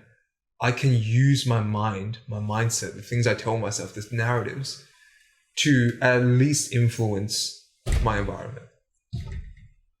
It's like you suddenly discover that you're conscious. Yeah. You suddenly discover, like, oh, wait, I can push the rolling boulder. Boulder's still rolling. I can't stop it. But I can shove it a little bit. And it's just that, like, yeah, I don't know. Like, that kind of has been the ultimate reframe. That knowing I can reframe was the ultimate reframe. This guy always speaks in meta. Dude, I am the metaverse. No, but honestly, it was super sick. Like, being able to see that. How the fuck do we get on this? How long do you guys podcast for? As long as it takes. Now, normally, before we would be limited by the Zoom's 45-minute limit. Yeah. But then was like, oh wait, but what if we just chain 2 Zoom clips together? So it's always in intervals of, or in multiples of 45 minutes. Yeah. Usually. But then now we've logged in with our uni accounts, so there's no limit. Oh, okay. So roughly how long are your podcasts? 45 to 1 hour? Yeah, the past 2 have been about an hour and 20 minutes, hour and a half. I don't know, what's it on now? Hour and 15. Yeah. It got a lot better. It was so shit at the start, honestly. You always need some time to sort of get the ball rolling. Yeah. Find some interesting topics to latch onto, and then you just go down the rabbit. And the dynamic between 3 people. Yeah. Because it's Adriel's first time. You're doing well. Thank you. That's a good way to take a compliment. Exactly. The other people, oh, nah, here, shut the fuck up. Exactly what I used to do, especially in high school and uni. As soon as someone compliments me, I enter defense mode. I'm like swatting away the compliment, chucking it, throwing it in the trash. I remember this. Yeah, dude. Oh, I'm trying to so yeah, I was cringe, such a bro. god. Like, no, So not me. cringe, bro. But then again, like, I guess in high school it's kind of hard to, because you feel like you're so full of yourself if someone calls you a god and you're like, thank you. But then it's so simple nowadays. So if someone compliments you, thank you. So you're accepting their gift. I think you had much more of a fear of that than I did. It's like, oh my god, yay. I like to show off a lot more than you do. I like to do well, but then let people know I did well. Right. But not in like an inauthentic way. Like I authentically want it. You know, I actually want I want that as well, but in the inauthentic way. So I want people to notice, but I want people to think that I don't want them to notice. Okay. Yeah, I get what you mean. Yeah. Ah, interesting. There. Yeah, like, so you surface, want to seem like aloof about it. Yeah, well, I want to see I want to be seen as humble. I want to be seen as modest. Right. But why do you think that's good? Now there's a real question. That's a big boy. Why is humility good? I feel like, okay, if I feed into my ego too much, and too much is subjective, but if I do, then I end up constructing a very high regard for myself. So like I'm all the way up here. And then as soon as I fail, I come crashing down. And it's that crashing down part that hurts the most. So has this happened to you? I'm sure it has. I can't think of an exact... there'll be moments where I'm like really confident about something. Yeah. And then I get proven wrong and my ego's hurt real hard. Like I think I definitely have a very sensitive ego. So what I like to do is instead create a very low expectation of myself from the outside. Yeah. And then that way I can't really fail, quote unquote, if I'm already down here. I think I did that exact same thing, but like without putting in any effort. So it's I didn't try that hard anyways. That was my go-to. I didn't even study for that exam and I still got like an 85 or that's 90%. You played Roblox 40 hours that week. This guy. Yeah. I was playing games on the day of my final exams, on the morning. I was playing Destiny 2 alone on the computer. Like, yo! Gone crazy. I had my English exam in 3 hours. Yeah. I was just playing. I don't know what I was doing. I was like, I didn't study for it anyways. Like, so that was for sure like a defense mechanism, a preemptive defense mechanism. So like, of course, I didn't even try that hard anyway. I still beat like most people. That's such like a dickhead move. Like that is way more. I reckon like real humility is just like being willing to look stupid and being always ready to learn. That's real humility, not like no, I didn't even work. Like, try to downplay your accomplishments. Like that's like shit for humility. That's like bullshit. That's very surface level. It's a superficial humility that people see, but it's more like recognizing I have so much more to learn. The world is incredible, and I'm willing to look stupid and go through the tough stuff to learn it. Like, I think I respect that humility more than any of like the, like not celebrating your wins and stuff like that. Yeah, I think nowadays I realize more and more how stupid I am in so many different areas. Mm. And I'm constantly reminded of that because I'm surrounded by amazing people. And yeah, I guess I'm trying to pull myself back to a place where I accept, compliments, or I accept the praise where it's due. And then also recognize how much further I still have to go. Yeah. Yeah, I think like that's true humility, where it's you accept the praise. It's like, fuck, I fucking did do that, and I think it also comes with the fact that now we're proud of our efforts, of the things we're working on. It's like if you're like working hard on something and someone praises you for it, it's like, well, yeah, I did work hard on it. I intentionally overcame my laziness, my fear, my hesitancy to do that. But then it's also internally always knowing like there's more to go. So then you never end up like too full of yourself. Mm. Just like real knowledge. It's like that Socrates shit where it's like, you know nothing. So we're experiencing the Dunning-Kruger effect, but we're in the middle now. We're the midwit. Yeah. Who's like, holy fuck, I know. The more I learn, the less I know. But then it's also fun. It's exciting to know how stupid you are and how much smarter you can get. Yeah. Because if you're already at the top, then you're like, what's the point of doing this?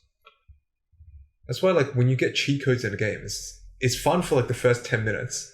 Then the 12th minute comes and bro, what the fuck am I doing?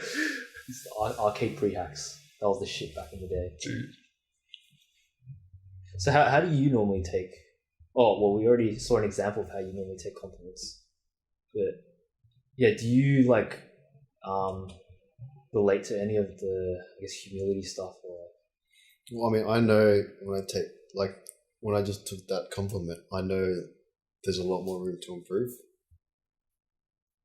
But I'll just say thank you anyway because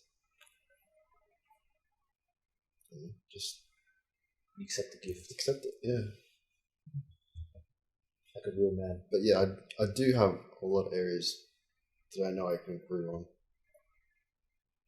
Just every day you should keep working, I guess. Do you tend to overthink? I think it depends on the topic. Okay, he overthinks. The fact that he said that. no, okay, yeah, but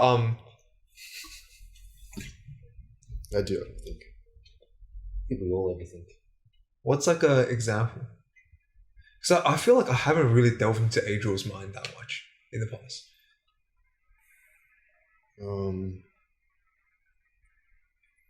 Example.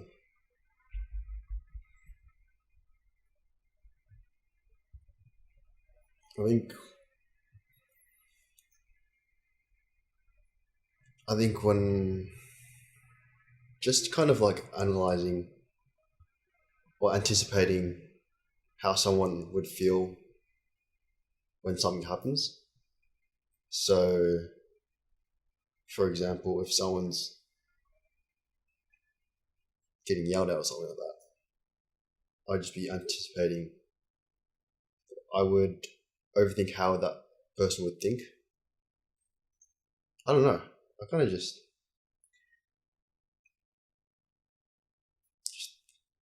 think about how other people would feel. One thing I've observed with you is how quickly you can bounce back from certain things. And in a way, I've sort of tried to replicate that. Like, whenever something shit happens in your life, The resilience. You, in a way, it's the resilience, and also in a way, it's like sometimes you don't feed into that overthinking. You recognize what happened, and then within like a few hours or even a day, you're like you bounce back. Well, I mean, what else can you do? There's nothing really you can do about it. I'm more of a action kind of person. I don't really want to delve into things that I can't really control. Like, if it's happened, it's happened. You just gotta accept that it's happened and just move on.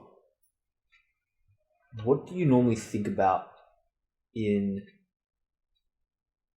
your spare time? Or if that's a bad question. If you had like, do you have any moments where you sort of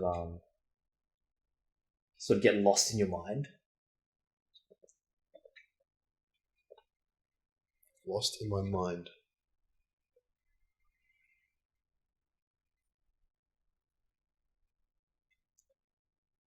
As in, like, just thinking, like, non-stop thinking, and just I guess getting like lost in your thoughts. Yeah, for example, if you just plonk me in the middle of an oval and I don't have my phone, I don't have anything, I'll end up, even if I try to remain mindful, my mind will start wandering towards and start racing around. And this used to happen a lot more back then, but I would start overthinking certain things, like thinking back to the conversations that I had yesterday, or any anxieties that I had, or whatever. Yeah, that would probably just be based on what's happened recently, or like sometimes I think about the negativity that's happened in my life. Like, I've told you before, 2021 was pretty much my worst year. And I think about that sometimes.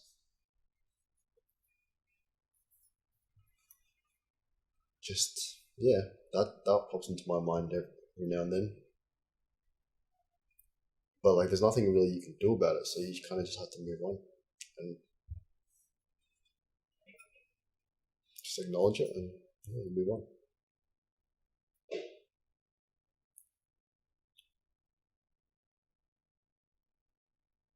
During that year, what was your state of mind like? Oh, mate, it was terrible. It was just because it was the fact that it was like a negative thing after a negative thing after a negative thing. It's like, and that just kept going consecutively. It's just like you enter just like depression, and it's like, this is shit. But like, there's nothing really you can do about it. It's all factors outside of your control. And you just kind of have to live with it. Because eventually things will come back to normal. Or you'd hope so. If things just remain shit, then that's just unlucky. Do you think that because the things felt so... Because I don't know what you're talking about. But do you think that because those things felt so out of your control, that it was so shit in the moment, but also gave you some... How do you say it? Like, it also gave you the realization that I can't do anything about it, so I just move on. Because if it was a little more your fault, would that like make it worse or better? Like, it was so out of your control. There's kind of just like, you get forced to realize like one thing after another. It's all bad. It's all fucked. And my mental state's getting fucked, but it's like, bro, like, what am I supposed to do about it? Does that kind of reinforce that realization? Like, imagine if some of it was under your control. Would that... Would it change things? Yeah.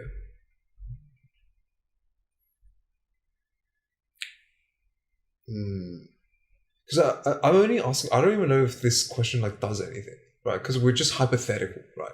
It's kind of pointless. But I'm only asking this because my life, I haven't had that many bad things happen that weren't because of me.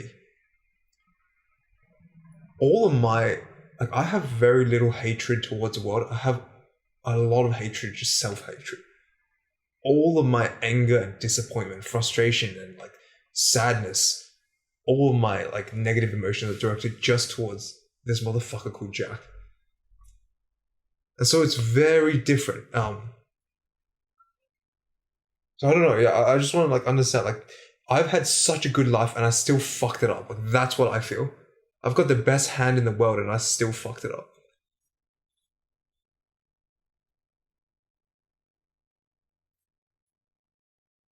Yeah. Whereas it seems like, yeah. So even now that I think about it, it's like I'm almost the opposite of David Goggins.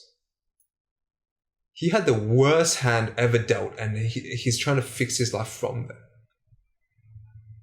I had, okay, not the best hand possible, but like I can't really complain about any part of my life.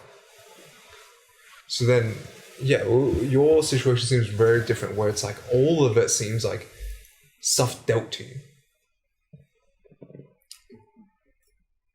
Yeah, there probably were some things that I could have controlled better. But it is what it is. It's already happened. Nothing you can do about it. It's in the past. It's a good mindset. See, that's your mindset in play. That's the way that he bounces back. Exactly. That's, I don't know if you've talked to that many people. That's not how most people react. You do know that. What did they just kind of sit there and think about it and then be depressed? Yep. Yep. I'll witness it. Not for me, because I just hate me. Well, it's just a waste of time just thinking about it. I agree. Oh, fucking perfect. If only we could just tell. No, but dude, you'd be surprised. Oh yeah. I'm always surprised. I'm surprised every time. I shouldn't be surprised anymore. It's the norm. It's genuinely the norm. You know, like, the reason why we're asking you this shit is because, like, that's not what happens. Well, I guess also because I speak to people and understand from their experience as well. Because I've got a trade school mate, and I was speaking to him. He's doing really well in life, and he kind of has that same mindset as what I have now. So I guess I learned a bit from him as well on how to take things. Because there's definitely been some stuff on the construction site where I was like unsure of, and I just got his opinion on it, and his opinion just made my thoughts more clearer. It just clarified everything for me. And you know, if your thoughts align with his thoughts, then that's just the way that you want to go, and you want to move in the same direction as him. And yeah, you kind of just become like, that's like kind of like a mentor. You want to become that person now, more like that person, I guess. Just on that note, unless Yao has some thoughts, I wanted to explore that idea of mentors a little bit.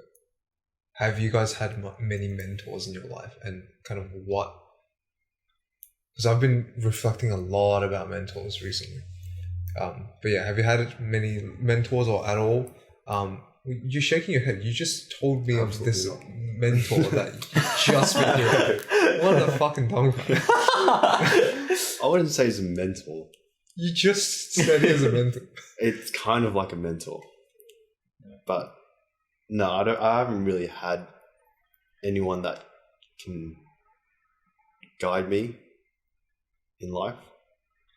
Although I do just kind of pinch things from other people, just take their ideas and then apply it to my own. So now I create my own kind of, I don't know how would you say it, your own kind of mindset. So you basically just take in stuff from other people that's useful to you and you put it together, and then that's your mindset. That's your Frankenstein mentor. I'm very similar. But yeah, how about you? I was very privileged in 2019 for a mentor to enter into my life. Oh. Yeah, I think I may have mentioned to you. I don't know how much detail. Adriel, I don't know if you remember, like this was in your house, in your apartment back then. This was after I went through my breakup in 2018, and I was just depressed. I don't know if you remember that. And my back was also, I was debilitated back then, so I was just lying in your bed. I spent about 10 hours just lying in your bed like every day. So I'd go over to his house every day, or most days. And this is something I'm super grateful for, because you were literally the only mate that I had coming out of high school that I kept in touch with at that time. And you helped me distract my mind from going into those depressive states. I But didn't know about this. That's crazy. yeah, it's crazy when I think back to it. But that was quite a low point in my life. And then, yeah, my respite from that was going to your apartment and just chilling with you. And this was also a time when we worked on like drop shipping and stuff. Yeah, I remember that. That was funny. It was a huge flop, but it was good fun as well. But anyways, I digress. At the time, in your apartment, I get a call from someone, and I realized that it's my ex's cousin. And she had already mentioned to me that he is really similar to me. He's about 5 to 6 years older than me. And he's been through something similar to you, is what she told me. And at the time, I had so much resentment. So when I picked up the phone, I was actually pissed off at him. I didn't make it super obvious, but he could tell that I wasn't really vibing for it. And then after that, I remember the first hangout that I had with him, we went to the gym. And during that time, I was really angry at everything. And I did every single set to failure. I was so angry. And he was just watching me. And I could tell that, like, sometimes he'd have a smile on his face. He's like, damn, this guy is going through the same thing as me. So every single set to failure, I was like, just trying to punish myself. And I was just angry. And then eventually, after the second or third hangout, I realized that, damn, this guy is trying to help me. Why don't I open up a bit more and let him help me? And he's the type of guy, he's very similar to us. He was about our age back then. So he was about 23, 24, maybe. He was 25. And he was just telling me all this stuff bluntly. It was like, dude, you got to work on yourself. You got to change your DP, because back then I had, my DP was like me and my ex. It's like, bro, you got to change that. You got to work on yourself. You got to be more independent and all of this. And normally when I think about it, I'm like, damn, would I say that to someone going through a breakup? If I didn't know them really well, I probably wouldn't. But he knew that I was similar to him, and he knew that that's what I needed. So that helped me immensely, because he ingrained in my mind that I need to work on myself. I can't live for someone else. I can't live to seek someone else's validation. And then, yeah, I think he was the prime, the drive. Like he was sort of my inspiration at the time. And then, yeah, he would take me out for photography sessions. And then that's how I sort of got into it back then. So, yeah, when I look back, I'm really grateful for both you and him, because both of you guys helped me the most back then. So is he your mentor to this day? Yeah, I mean, over time, like, because he's super busy, and then I also started. He also lives really far. He's sort of on the west side, so we probably catch up maybe twice a year. And then over time, you know, as I started picking myself off from the ground and working on myself, we sort of just became close friends. And yeah, like now I still do see him as a mentor in some ways. But yeah, I'd also consider him just a very close friend. So he still provides me career direction, still provides me new ways of looking at like self-improvement or values and all of that. Because he's always going to be 5 or 6 years ahead of me in life. You know, he's about to get married. He provides me insights on that. So yeah, in a way, yeah, he is still my mentor. But he's just less involved in my life now.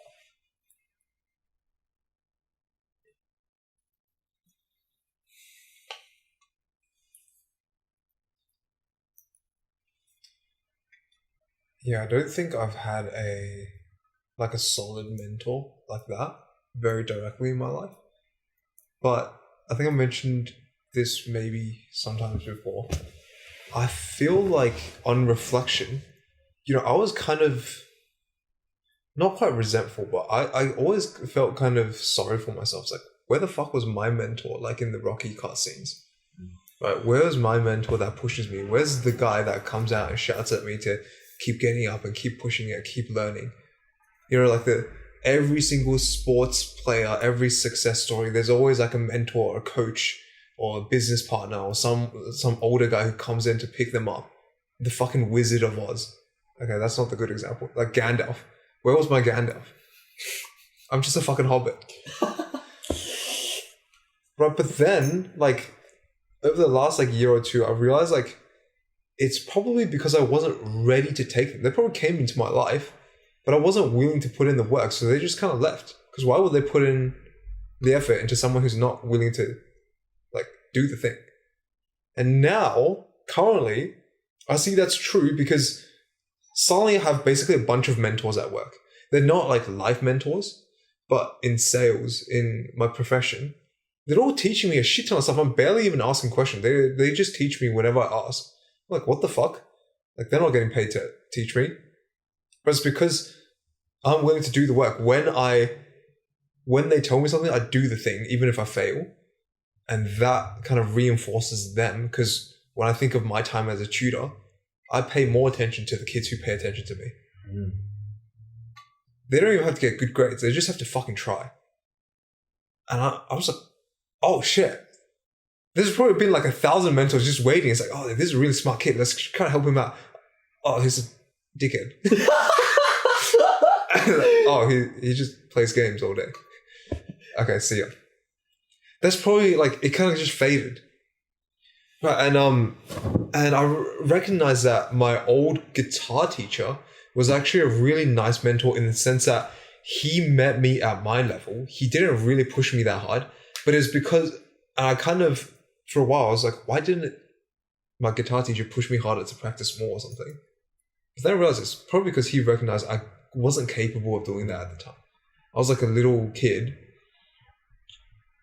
Like, he probably recognized rightfully that to be my mentor now is to not push me that hard, because if he pushed too hard, I'd run away. And yeah, like, I was just reflecting, like, grateful, because he was my guitar teacher for like 8 years or whatever it was, like from when I was really young. Yeah, that was probably the mentor I needed at the time, and I didn't know it. And all he did was just cultivate my love for the thing, rather than actually push me to practice. So I didn't even get like that good. Like, I'm good, but not that good. And someone wonders like, oh, what if he just pushed me more? So if he did push me more, maybe I'd just quit. So yeah, I was like a really fragile kid that needed to be raised up. And now I can self-select mentors like fucking Hamza and David Goggins and stuff like that, who just shout at me. Like, because now that's what I need. Right now I can respond to that. And yeah, it's much easier to find mentors when you're able to like put in the work that they give you. So I reckon me and Adriel, we're pretty similar. We kind of Franken mentored that shit with like pulling from a lot of different sources. I think it's rare to find a life mentor. We probably can just find mentors in different aspects. Like here's a friend who's a little bit ahead in this thing. Like right now, Adriel's my mentor technically in calisthenics. And I'm technically somewhat of a mentor to you in running. Yeah. And then Yao's like a mentor in like fucking fixing back pain. on posture. Right, telling me to cat cow. I got you. Telling me to cat cow at uni. Right, it's like we're mentoring each other in little ways.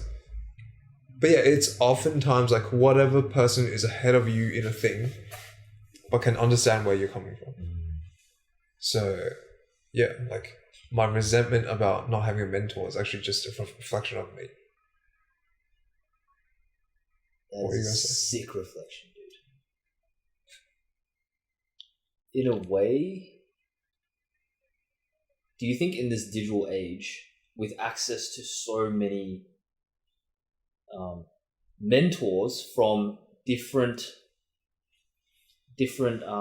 facets of life, do you think there is a need for a life mentor that knows you? It's not like is it a parasocial relationship? Yeah. That knows you and is able to connect with you on a deeper level.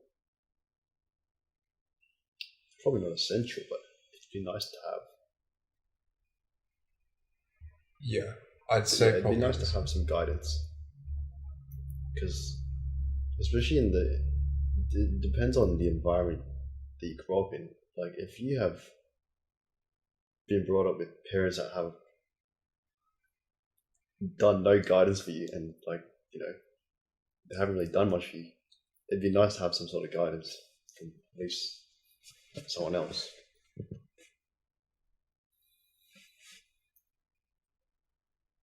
I reckon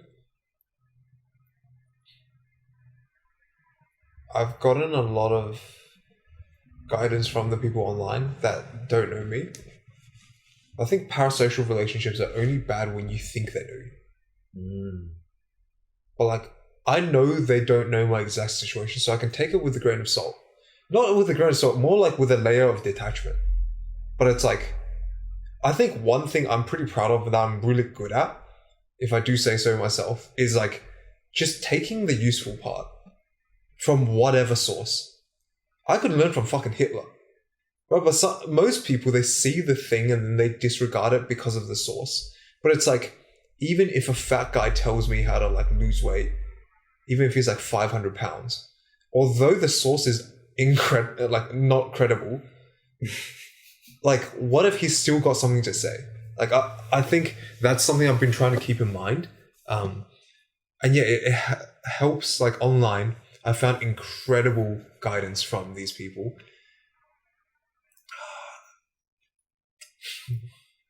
I do really wish for a life mentor, but it also is like, it's hard to come by because they wouldn't necessarily align with your life exactly. So you're kind of hoping for a unicorn again. But there's this really interesting thing Alex Hormozy talks about, the grandfather frame. So have you heard of like the Solomon paradox? So there's this guy, I think it's a biblical thing, King Solomon, who gave fantastic advice. People would all come from all over the land to listen to his advice, but he led a shit life himself because he doesn't follow any of the advice he gives. So Solomon paradox is we give way better advice than we take ourselves. It's like, I do this all the time. Like, I'd be a godlike English teacher, then like just thinking back, like, I don't do any of this shit. But so Hormozy was leveraging this, knowing this principle. He was like, so why don't I just give advice to myself as my future self? So he frames himself as Solomon his 85-year-old self, giving advice to him. So he literally every Monday, he types in a text document line by line, like Solomon says, so why are you angry about this right now? And then he replies as himself now. He's like, oh, because I'm stressed and the financial constraints or whatever. And then he's like, but would this matter? He says as Solomon, like, but would this matter now as an 85-year-old? Like he talks to himself like this every single Monday.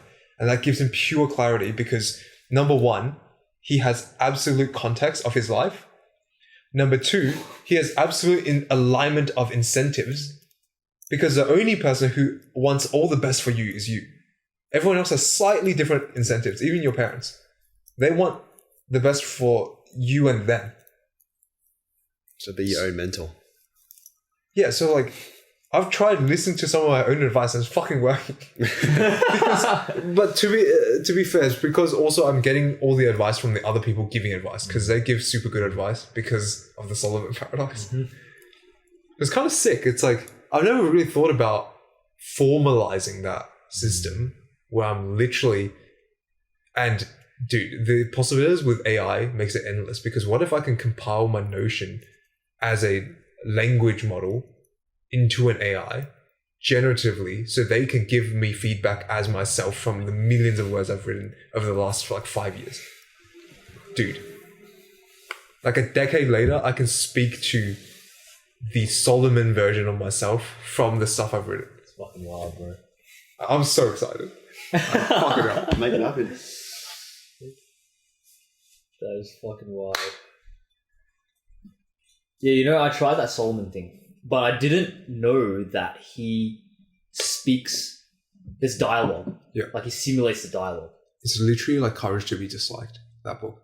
I haven't read that. Oh, it's like philosopher says, like, oh.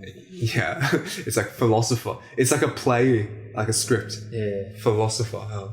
All problems are interpersonal problems. Youth. Are you saying that? You know. So what you're saying is... Yeah. Right. So it's like that. It's like a full dialogue. Oh, that's sick. So he chats with himself. Yeah, I got to try that out. I still haven't tried that yet. Yeah. No, because I started doing...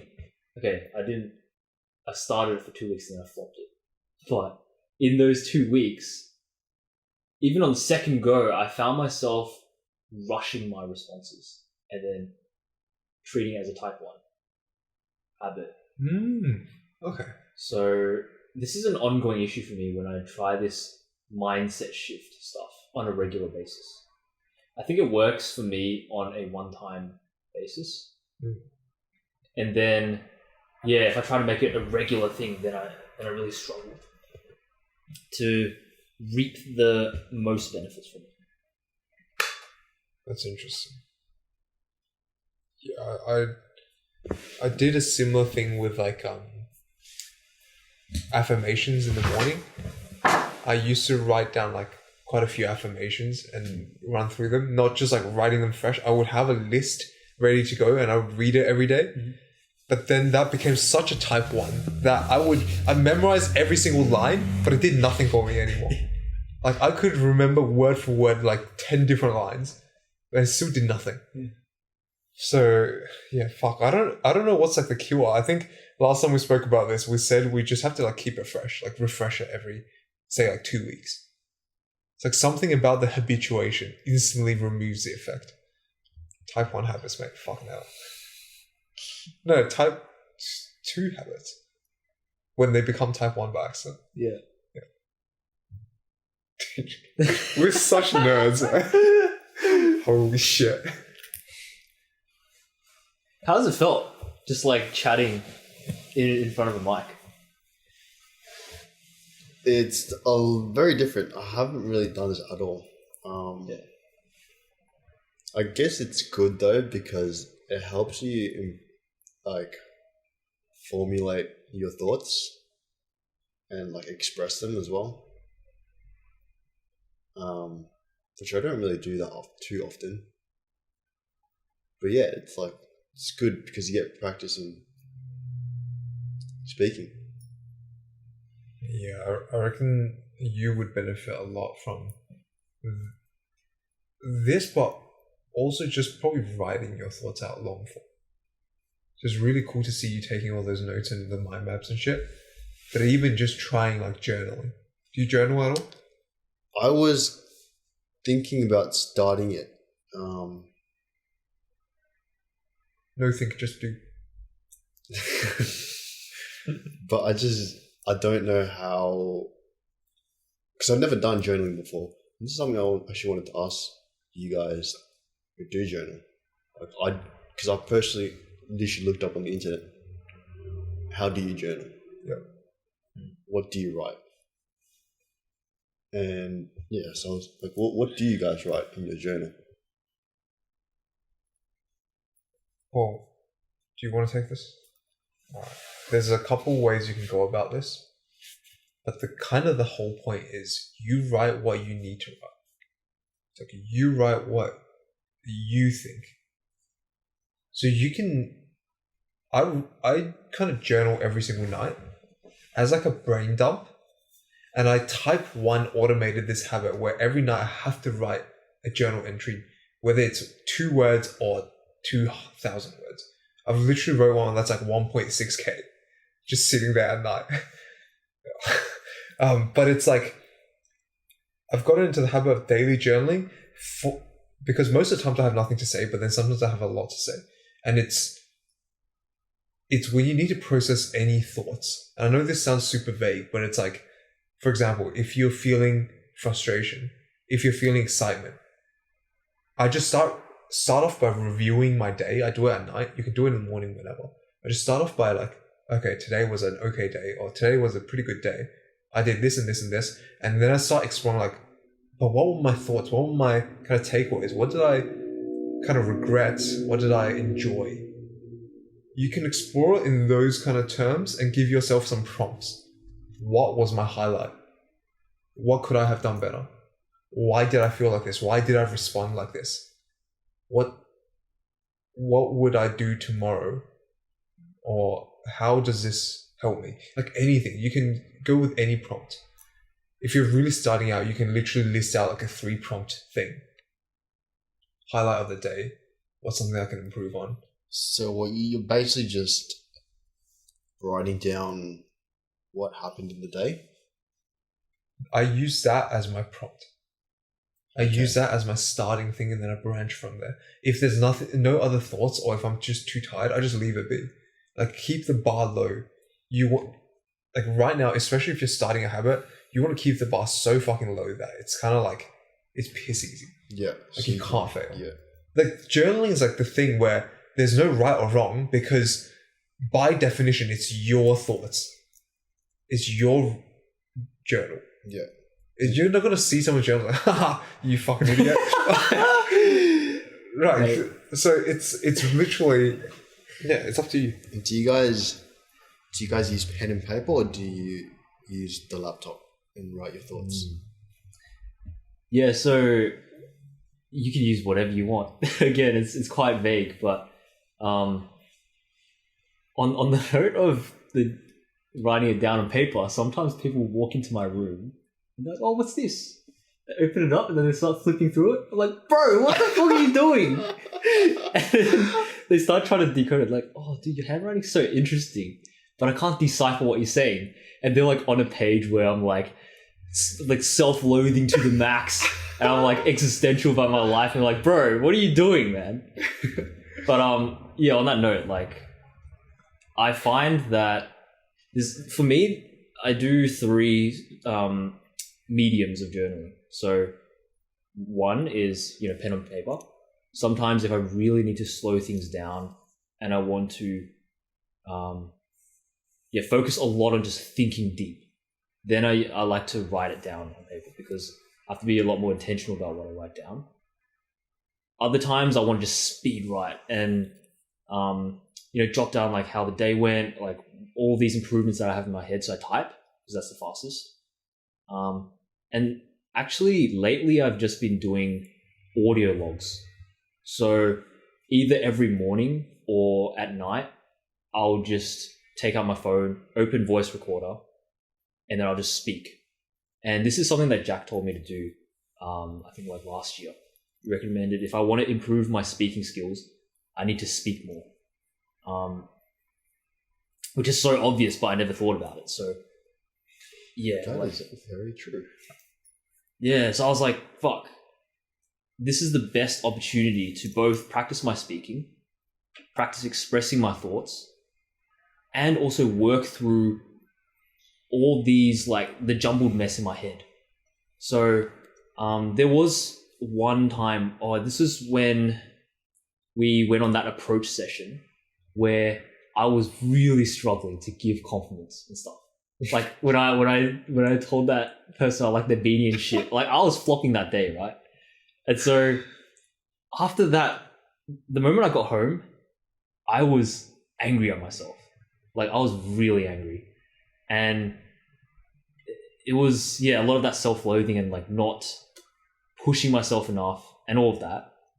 And in that moment, I just whipped out the voice recorder and I started speaking. I was at the start, I was complaining. I was like, bro, you're a fucking idiot. You're a pussy, all of this stuff. I was just like destroying myself for the first, 15, 20 minutes. And then over time, the narrative sort of changed. The attitude was like, I had gotten all of those negative emotions out and I'd processed them, and it sort of took a turn towards what can you do better?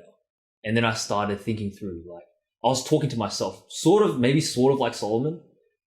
Maybe 5 years down the line, I was like, okay, bro, you should do this, you should do this. Logically, this all makes sense, blah, blah, blah. Next session, you gotta... And then I just started going through all these different things that I want to try, and I was like taking notes at the same time while I was speaking into my phone. And then towards the end, I was actually hyped, and that was a 1 hour session. I literally just I was laying down on my yoga mat, just talking to myself for an hour, like a maniac. And then, it was like really helpful. So that's just an example. Yeah, that's sick. Yeah. When you take audio notes, because your room is like you want your thoughts to be private, right? Mm-hmm. So when you're taking audio notes, are you not worried that the people around you are gonna hear? No, because my bro's always gaming, so they always have the headphones on, and my room is like, it's next to Josh's room, but he's always watching stuff or like he's doing something. So he's never just he's never he's not on the wall. And my parents, if they want to talk to me, they'll just open the door. So no, not really. I feel like if you well, because for me, my room, it's the sound kind of gets like you can hear it from anywhere. Mm. So it's not really a private kind of room. Sometimes I go to the park, and while I'm on my walks or whatever, I'll do my audio journals. Okay. Or I'll just speak softly at night when people are sleeping. Yeah, or you can just type. I genuinely think, though, there's something magical about the pen and paper journal. Like, something about it offloads some part of your brain and forces you to construct a better, sentence. I don't know what about it. Maybe it's just solar. Maybe it's like, I don't know, I feel like my ancestors were doing this. It was primal. Yeah. I think it's because it's harder to remove the mistake if you make a mistake. So you want to think about it first, so you don't have to erase it later. Maybe. When I'm scribbling with fountain pen in my journal, it's pretty rapid and pretty rushed. I'm making spelling mistakes left and right, and I don't care. I think you probably need to drop your expectation a bit for it to be really effective. And then at some point, a lot of the major decisions over my life in the last 1 to 2 years, about a year and a bit, have just all come from just journaling it out for fucking ages. 45 minutes, 1 hour, 2 hours, stuff like that. Just writing. And also often after situations where I didn't feel too good, or I didn't like my response, or I didn't like what was happening around me. For example, family conflicts. and I'm just super frustrated. And I go in my room, I just whip out the journal, like literally tears running down my fucking face and just writing out, I don't want to be this type of man.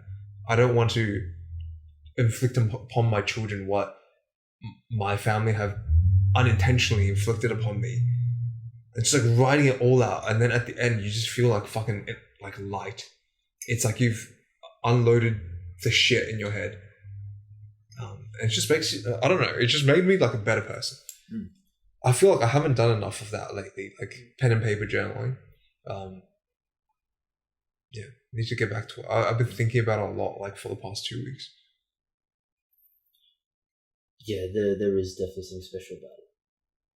It's like like you said, you're offloading all of your thoughts onto a physical medium. Like it's there in front of you. You can touch it. You can feel it. And for me, at least, it's also a much slower form of recording things down. So I actually spend most of my handwritten journaling just thinking. And then, for example, if I've got a dilemma or something, I'll write down pros and cons, and I'll just slowly work through everything. I don't know. I'd much rather do it on paper than on my laptop. Really? For really important stuff. There's just something different about pen and paper. In high school, I used to have one where if I was sad about something, or if I had any conflict or whatever, I would write letters to people on a specific journal, and this would be like in the middle of the night, but I would never send that out to them. So I would address them on that notebook. Like tell them I was sad, tell them I was angry or whatever, and then just offload all of those emotions in, and then I'll just never send it out. Where did you learn that from? Why did you do that? I was actually intending to send it out one time. So I wanted a place where I could journal all my thoughts about someone. This was my ex. And then in the end, I was going to send it to her. And yeah, like that would have been a quite immature move. Because you don't want to offload all of your sadness to someone. Yep. Obviously, if they're like out of the relationship as well, which is stupid. So yeah, there was a lot of pain written down in there, but in the end, I was just like, yeah, I'm not going to send this, but I'm just going to continue, because it's like you're letting go of whatever you want to say. It's I can't really explain it. Yeah, I think you could have only seen that it was childish to send it once you've written it down. Because otherwise you wouldn't have written it down. Yeah. So you were ready to send it. Oh yeah. There were like ink splotches and stuff from like all my tears and shit. I was like, bro, it's so stupid, when you think back to it. But also it's probably why I learned a lot during that period, so yeah. Give it a go. Journal. Yeah, definitely seems like a worthy investment. Dude, the way this guy talks now. Straight to the point. You're like a rich old white man. It definitely seems like a worthy investment. He's a stoic. But it is true though. I do, yeah, because I do need to try and get better. This is one of my weak points. Communication. So yeah, I think journaling will help express my thoughts and try and put it out there to become more well spoken. Yeah, I reckon you have a lot of potential. You have a lot more thoughts that most people don't know about. I do think about stuff, and I don't write them down. And I just forget about it. Yeah, I feel like Yao, having gone through recent months of practicing a lot of writing and communication and speaking and all of this, has, like, we're getting a lot better at expressing things and opening up as well.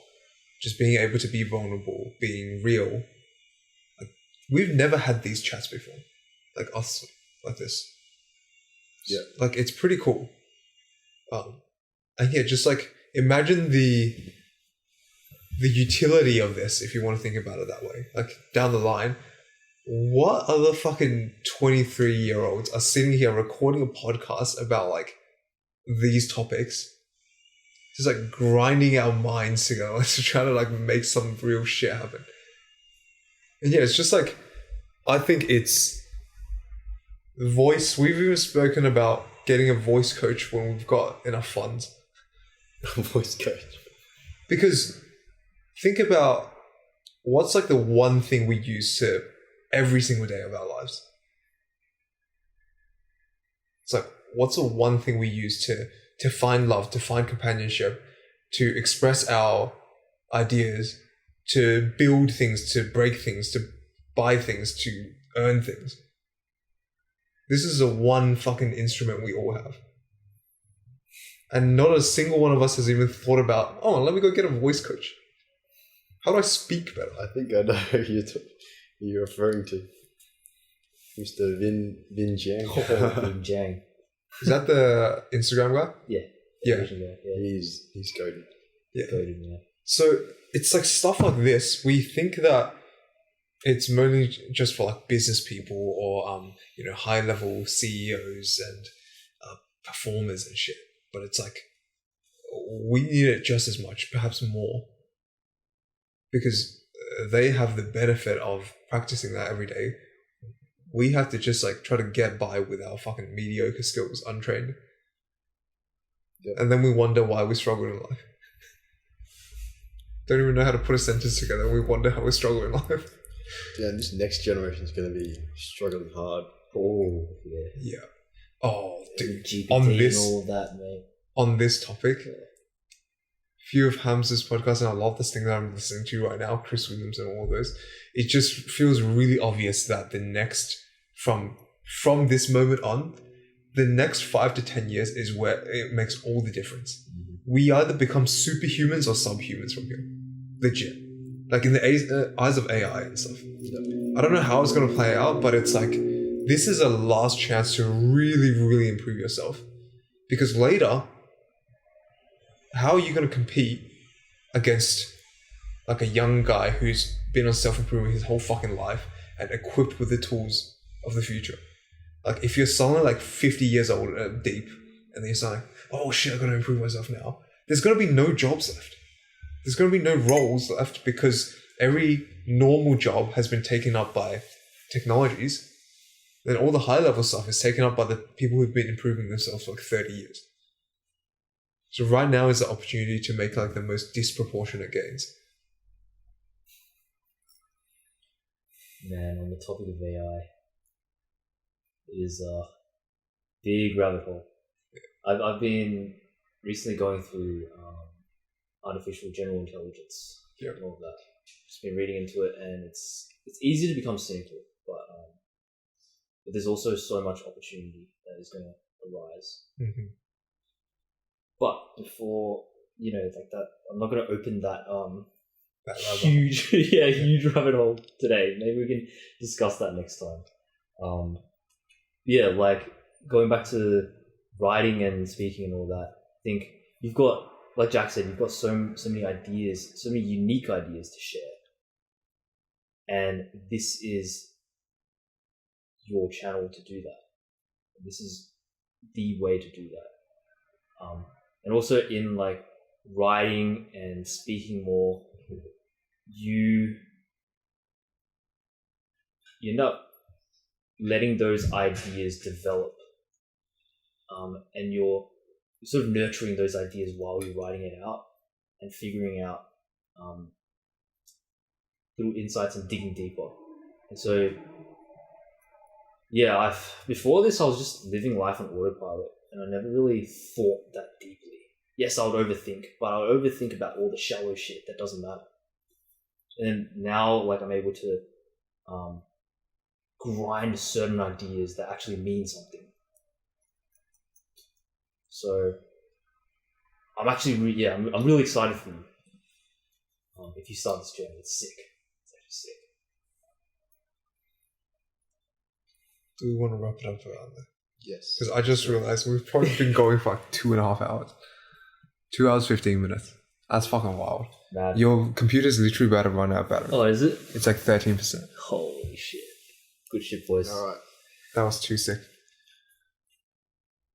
All All right. I'll catch you boys next week. right.